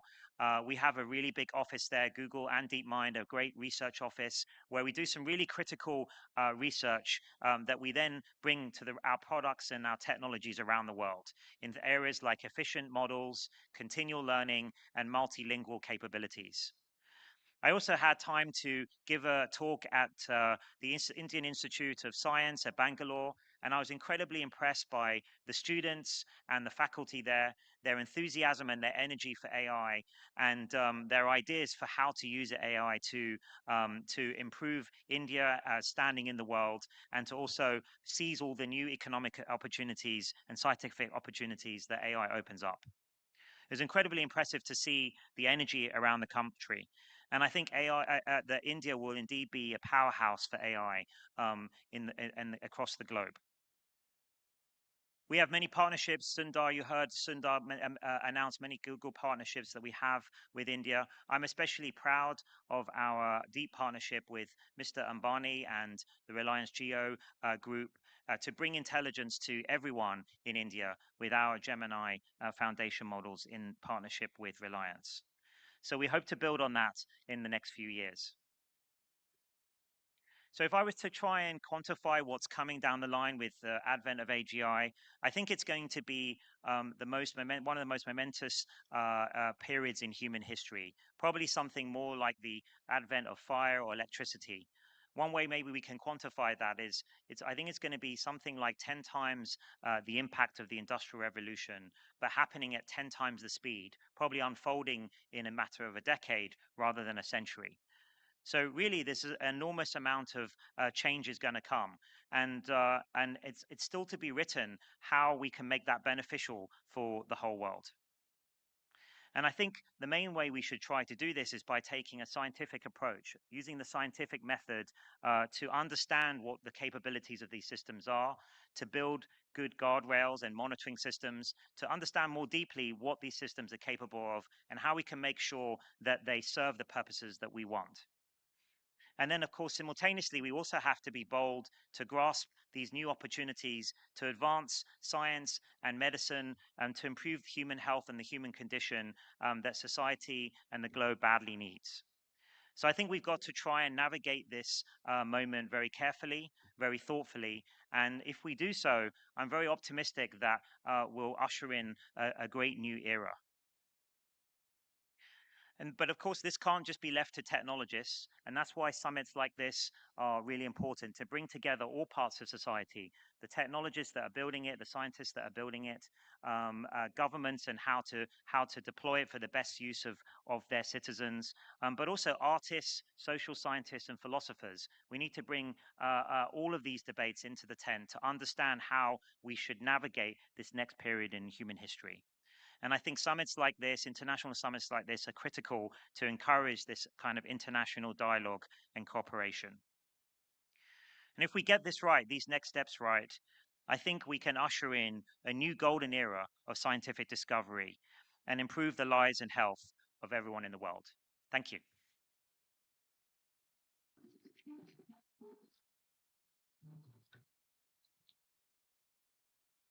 Thank you so much, Sir Hassabis, for your very profound and illuminating address. We really thank you. Sincere gratitude to your address. Ladies and gentlemen, and now I would like to invite Mr. Vishal Sikka. He's the founder and CEO of VNI. As CEO of Infosys, Vishal Sikka has led one of the most ambitious transformations in Indian IT history before leaving to build VNI, a company focused on human-centered artificial intelligence. He is a computer scientist by training, a philosopher by temperament. He is one of the most original thinkers of the intersection of AI and enterprise.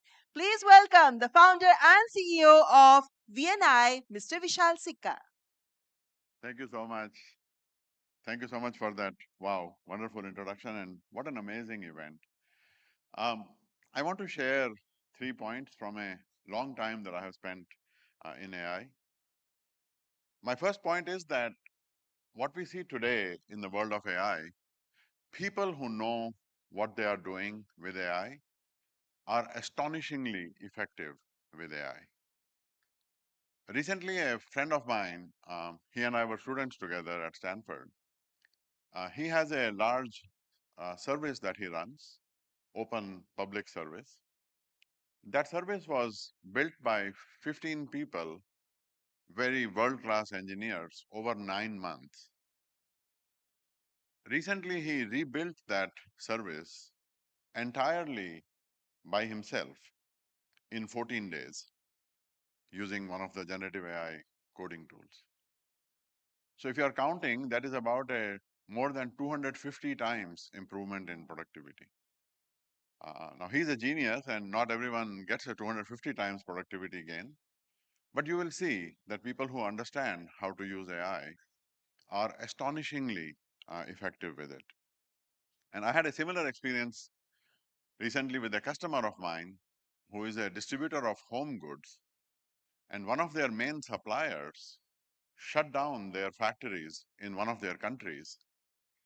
And they did analysis using our product, all kinds of simulation scenarios. And over a few days, they reached the decision that they need to exit that country entirely.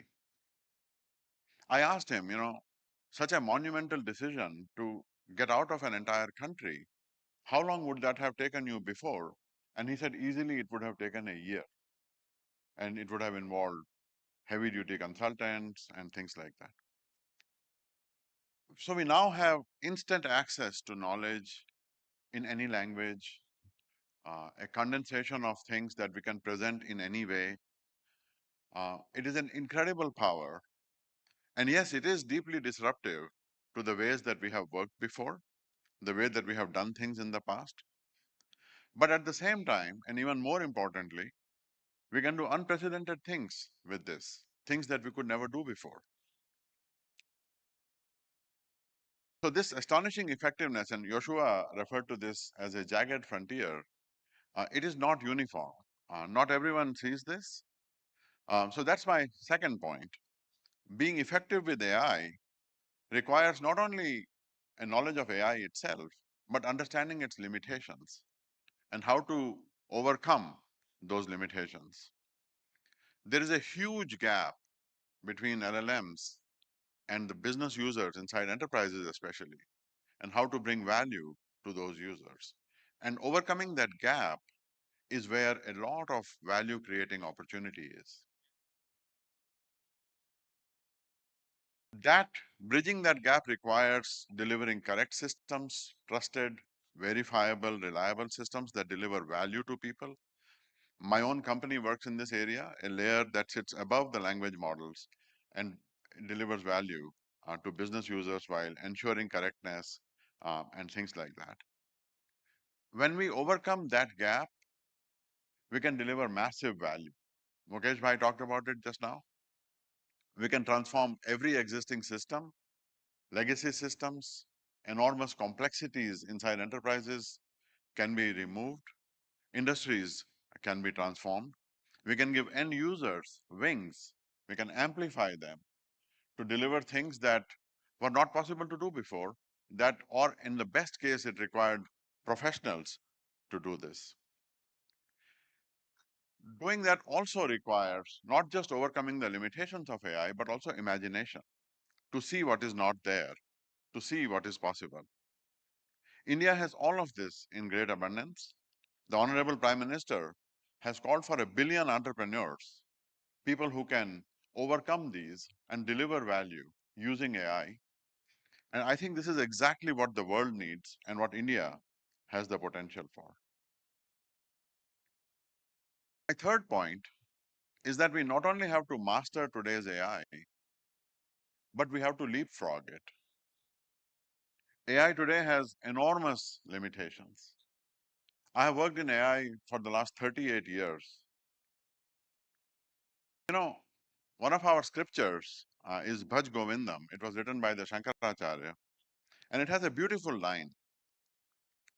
Samprapte sannihite kale, nahi nahi rakshati dukrin karane.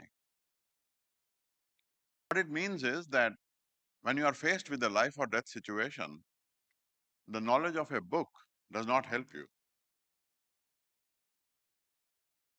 Knowledge without wisdom does not save us. That wisdom comes from living, from doing, from being in the world. AI today has plenty of limitations.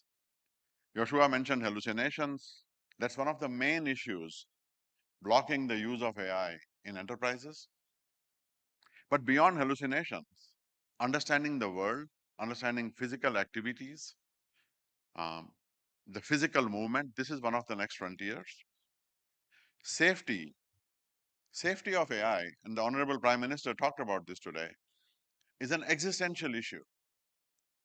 Swarms of agents can be made to do completely reckless things, and we don't yet have ways to understand or deal with this. And Joshua and Demis also talked about this. We have to solve this issue. We have to deliver AI that is safe. We have done this with nuclear power for the last 80 plus years. We can and we must do this with AI. Energy is another one of these issues. Where I live in California on Highway 101, just north of San Tomas, I drive by there every time I go to see my dad. There is a massive data center that is coming up. It's 720 megawatts.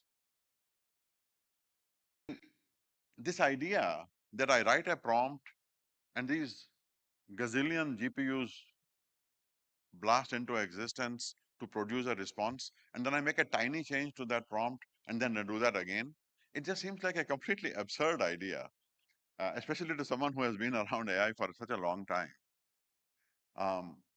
I have, thanks to the Ministry of IT, Honorable Ashwini Vaishnavji, I have a colleague who has been accompanying me throughout this conference, and he told me that yesterday he walked 32,000 steps. And I asked him, what did you eat? And he said, I ate 2 burgers. Shubham, if you're here, 2 burgers. You know, we normally eat 2,000 calories in a day. That's about a 100-watt light bulb, like less than one of these light bulbs. And out of that, our brain, our nervous system is maybe 15, 20 watts. That's like when your laptop is in sleep mode, it takes more power than that. So there are many zeros still to be removed from these models, and the models themselves have to be removed. So I think that there is a tremendous opportunity here. India is a country of the human potential.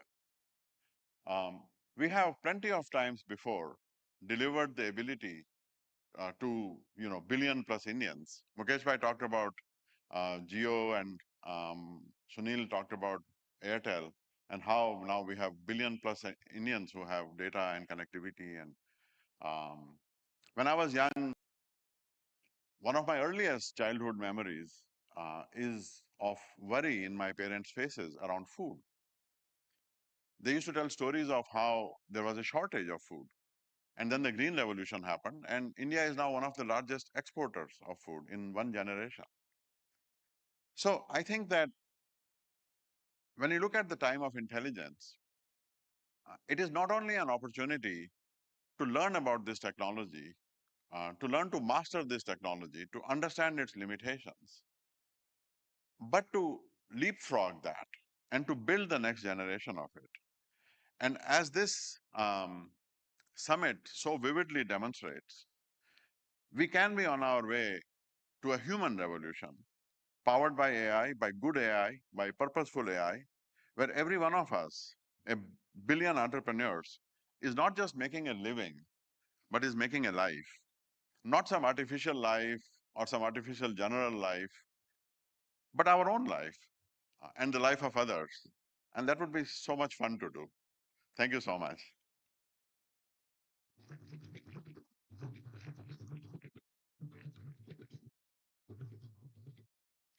Thank you so much, Mr. Sikka, for your profound and very interesting remarks. And of course, your work at VNI also exemplifies the transformative potential of artificial intelligence. And with this movement on the stage, you can make out that now we are heading into a fireside conversation.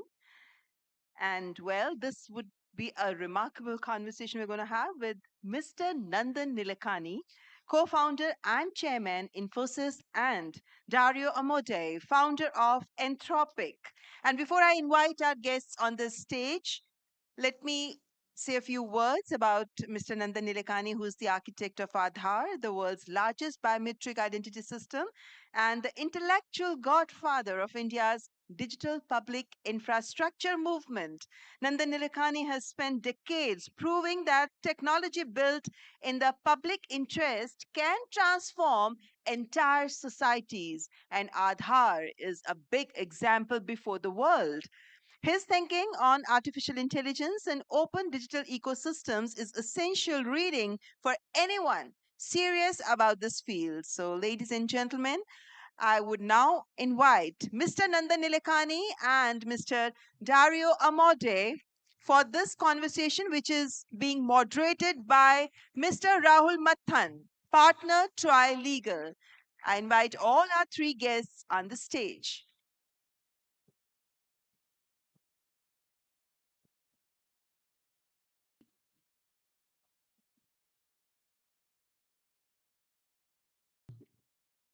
Please welcome our guests on the stage. Thank you.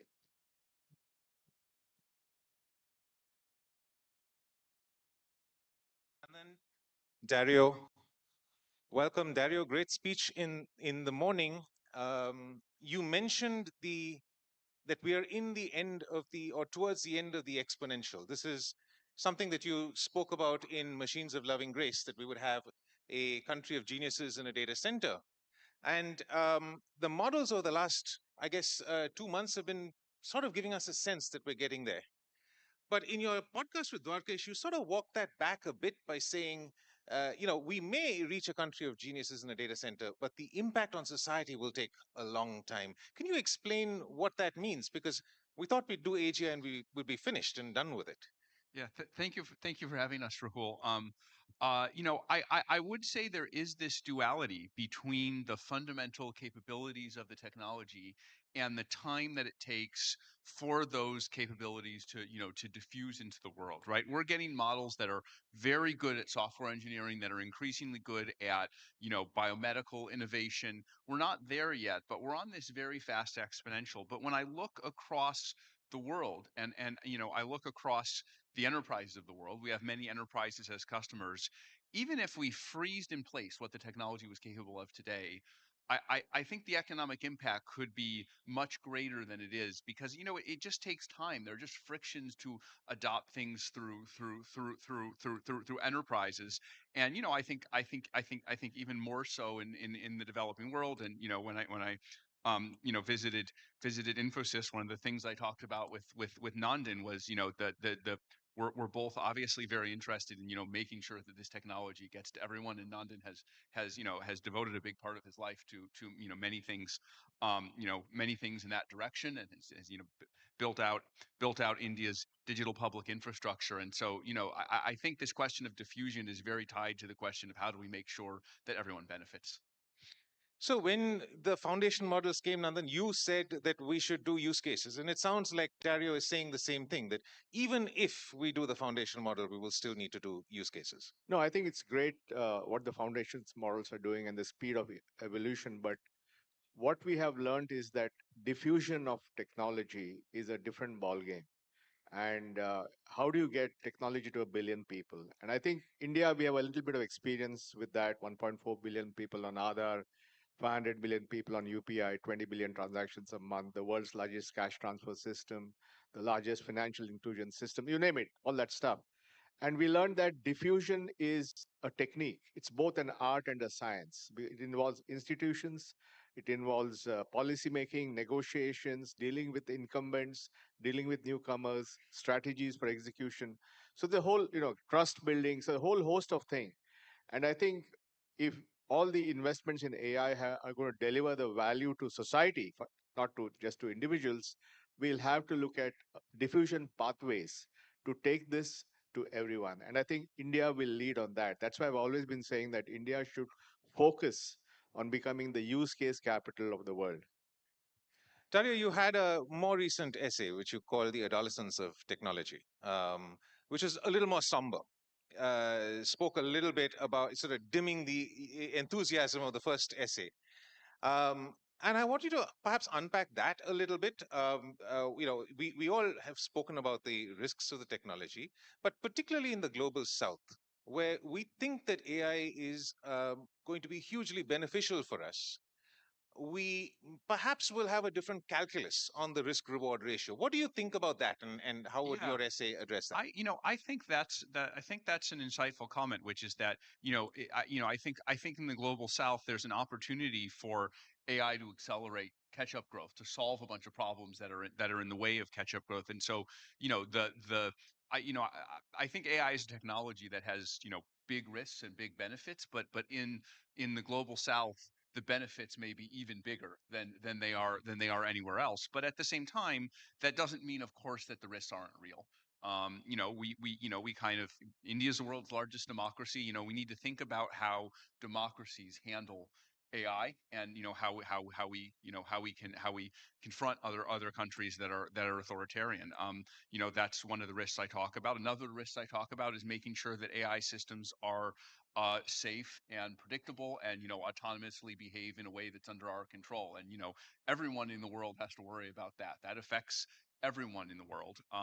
And then I think of particular relevance to India is the concerns I raised around economic displacement, right? Where I think the signature of this technology is going to be that it greatly grows the economic pie for the whole world. And again, huge upside because of the opportunity for catch-up growth. Like growth can be very, very fast. but there things are going to change, and there's some potential for disruption. And I think what I've been thinking about as I visited India these last few days, and the last time I visited, is how can we work together with the companies in India to kind of drive this growth for everyone, to make sure that the existing companies, large and small, continue to prosper along with us and the other makers of AI, and also on a philanthropic basis, how we make sure that the benefits reach everyone, both in an economic sense, in a health sense, in kind of other senses. So I think India is, it kind of offers a particularly keen distillation of especially the benefits, but also the risks. Nandan, you've had experience with an adolescent technology with the whole DPI. In the early days of DPI, it was challenging. There were challenges with getting the big vision, which of course now we're looking at, and in hindsight it looks like it was easy, but the early days was difficult. So, as the father of a mature technology, would you want to give the father of an adolescent some advice? I know that makes me a grandfather. So I think when you talk about diffusion, and you have to think of AI. Everybody agrees is like a general purpose technology. Like people give the simile to fire or electricity or whatever.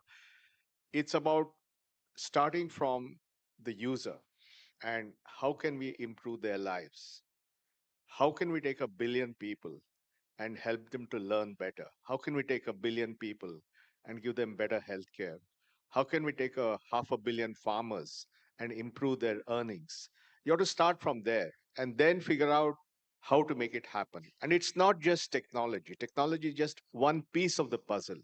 It's about institutions. It's about trust building. It's about negotiations. It's about guardrails, which Dario mentioned. It's about working with different stakeholders and making them go towards a common vision. So it's diffusion is difficult. It's not a simple task. So I feel that India will demonstrate this because we have the experience of diffusion at population scale in all the various areas. And obviously, diffusion of AI, there are some differences that we need to think about, data, guardrails, and so on.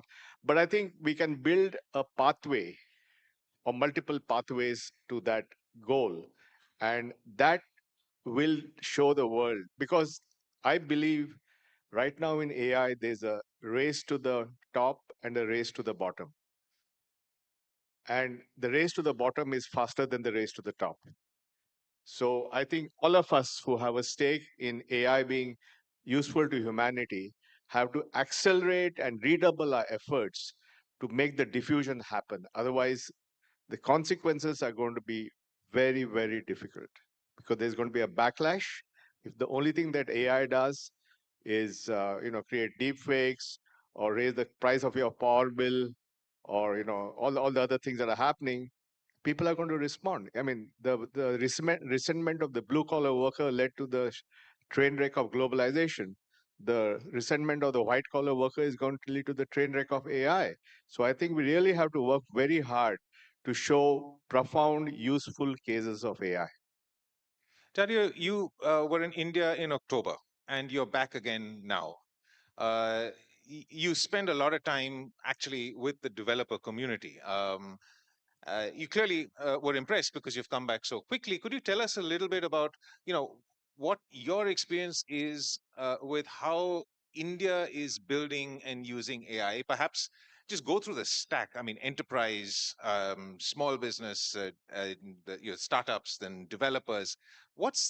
What's different about the way India does it? Yeah, so I would say there's just an excitement here and technical acumen, and we can even see it in the statistics of usage of Claude.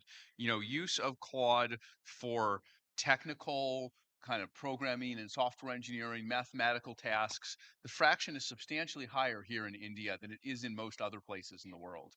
And every time I go to speak at one of these, we'll host these builder or developer events in India. Just there's a lot of excitement. I can feel the brimming excitement of, like, what is something that we can build. In just the last 4 months, the use of Claude and Claude Code has doubled.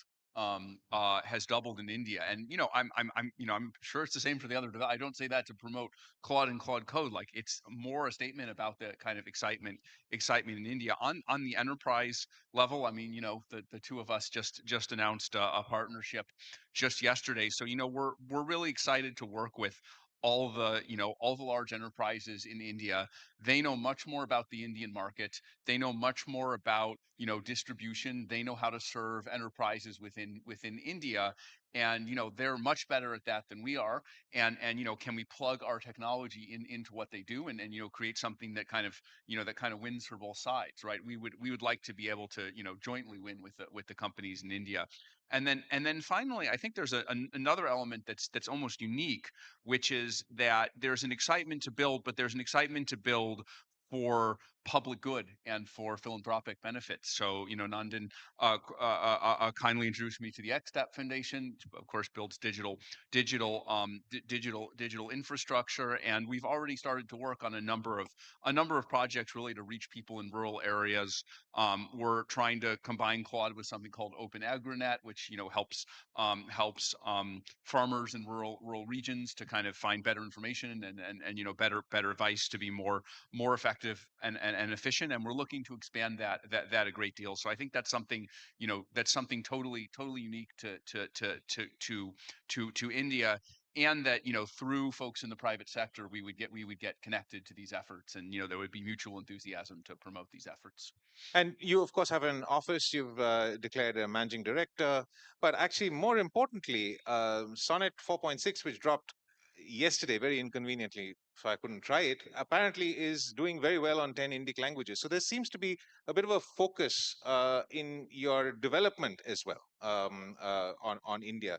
Can you tell me why that's important, why language, cultural context is important, and what India can play, what role it can play in that? Yeah. So language models have always been multilingual, but of course they're better at languages than that they've been trained more on.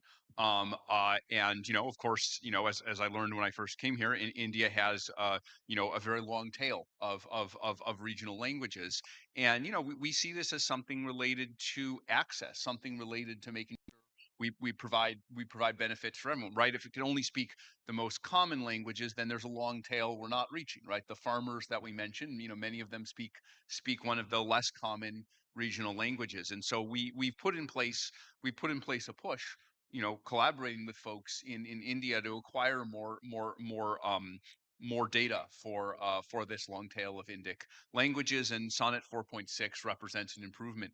We're not all the way there yet. We want these models to be as good, even far out in the long tail of these languages as they are at speaking English. And we're making progress towards that. We're not there yet, but we want to keep going. And then after you built DPI, I mean, I say after, like as if you stopped, you still continue to do it. But after you did the bulk of the work, you spent some time and effort actually taking it out to other countries. And I was wondering whether you've thought about that for AI. And, as it's been mentioned so many times today that this is the first AI summit in the Global South. And so I think perhaps countries of the Global South, if there's a model, as it were, for doing this, would benefit from those ideas. So as you think about it, is it costs? Is it skill? Is it data? Infrastructure? What is it that countries need to think about for this? No, sure. No, finally, it's about a lived experience. If you've done it, you can do it better next time. So what we did in the DPI part, the digital public infrastructure, is that after several years of that experience, we worked with global philanthropists, set up something called Co-Develop, and said, let's take DPI global. And today we have some version of DPI running in about 40 countries around the world. We recently had a summit in Cape Town, where we had 1,200 delegates from 109 countries. So it's become a global movement. And we feel that if AI has to really be impactful, we need something similar. So yesterday we just launched something called 100 diffusion pathways by 2030. We like to have targets. So can you explain that? Yeah, so the idea is that a diffusion pathway is basically a way to reach a particular goal, which you got from learning, from doing things, and then packaging it. And it's not just technical packaging, it's about guardrails. It's about how do you get institutions on board, how do you make how do you make data available. There's a whole host of things. But think of it as a toolbox or a playbook for doing things. And then this is a global initiative. So you're going to work around the world and create multiple diffusion pathways and then share them with each other so that we can accelerate this thing. And, Anthropic is part of that. We have Google as part of that. Gates Foundation is there. UNDP is there. The Kenyans. It's a global coalition. Because what we learned from the agriculture experience, we implemented, we worked with Maharashtra on their agri stack, which is called Mahavistar. And that took us 9 months to figure out how to make it work safely at scale. Using the same learning, it was done in Ethiopia, which took 3 months because we had the learning of Maharashtra. And then using the same learning the PM was very keen to see it in animal husbandry. So we worked with Amul and we did that in 3 weeks. So you can see the trajectory of time, right? From 9 months to 3 months to 3 weeks. So what that shows is that if we can do this lived experience and keep improving and package that and take it to the world, we'll move the implementation of AI to the real world. And that I think is strategically important for the world of AI. So 100 by 30 is the new... Yeah, 100 diffusion pathways by 2030. And we welcome everyone to join this moment. You have many such catchphrases, but the one that really stood out to me at some time ago was India needs AI and AI needs India. We've spoken a bit about the India needs AI, but why does AI need India? Because this is where we're going to show it working. I think because of the history of India's digital journey, and thanks to the leadership of Prime Minister Modi, who is the biggest champion of all the work that's going on, we have a political leadership that's committed. We have technologists. We have enough people with the right value system to make this happen. And we have done this before. And therefore, India will be where you'll see most of the deployment of AI in a tangible way, where farmers are able to make more money, where children learn better, where healthcare is better, where people talk in their own language, so you have universal access. So this is where you're going to show this. And the world needs this to be shown, and the AI companies need this to be shown because they have to show real stuff where this is working at scale for people. So I think, yeah, it's very important. Dario, if I can ask you, if you were to rewrite Machines of Loving Grace, which is a beautiful 20,000 word or something essay for India, if you were to think about, what is that utopic vision of what AI could be for India, what would it be? I mean, obviously not 20,000 words, but whatever few ideas you could have now. Yeah, I mean, I think a lot of what was there was universal, but there are some things that I would accentuate that are possible when you have such a large population for running, running this kind of large possibility of experiments, right? You have here a very large population for kind of studying and improving human health. There's world-class medical research. So I think I would double down especially on some of the sections about, accelerating the cures for diseases. We just had Demis Hassabis, who, has basically solved the protein folding problem with AI and kind of shown us all the way. And what we need are like, 50 improvements like that. And the hope is, working together between the AI developers and the folks who diffuse AI and do the actual medical research. Can all of us working together between the AI companies and folks in India really accelerate progress. I would also say accelerating the rate of economic development. There is so much technical potential and technical adeptness in India. And it actually almost seems like a perfect case study for the idea that AI could really accelerate economic growth, because it seems like the base ingredients are kind of all there, and AI could help to tie them together. So, in the developed world, I've wondered, well, could AI lead us to, 10% growth rates, which sounds absurd, but, that's the thing I imagined in the positive scenario of machines of loving grace. But I think here in India, there's a lot of catch-up growth to be done. There's an enormous amount of technical potential and ability. And, as I'm seeing, there's this eagerness to adopt AI. So India is one of the few places in the world where I wonder, could there be 20 or 25% growth, which is, sounds absurd, is unknown anywhere in the world.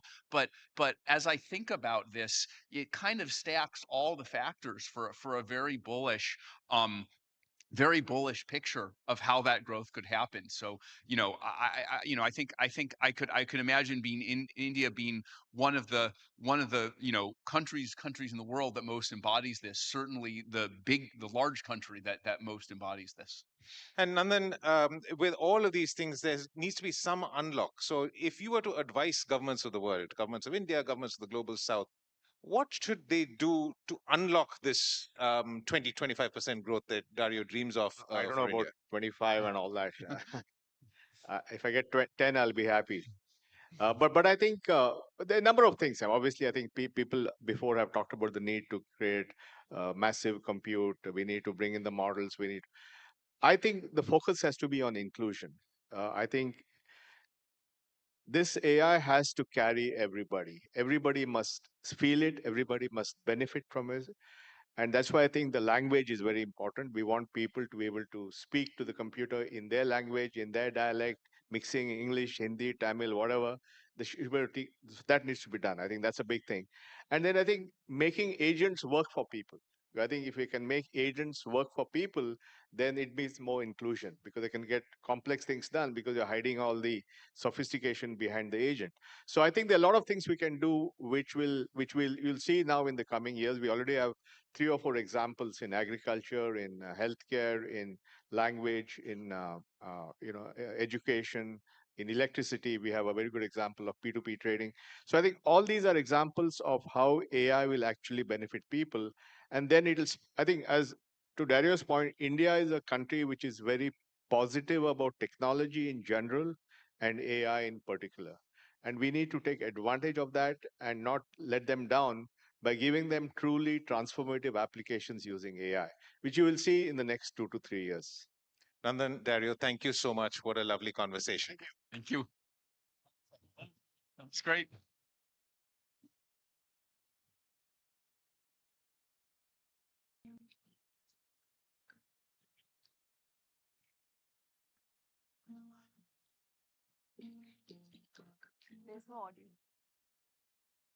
Thank you so much, Mr. Nandan Nilekani and Mr. Dario Amodei.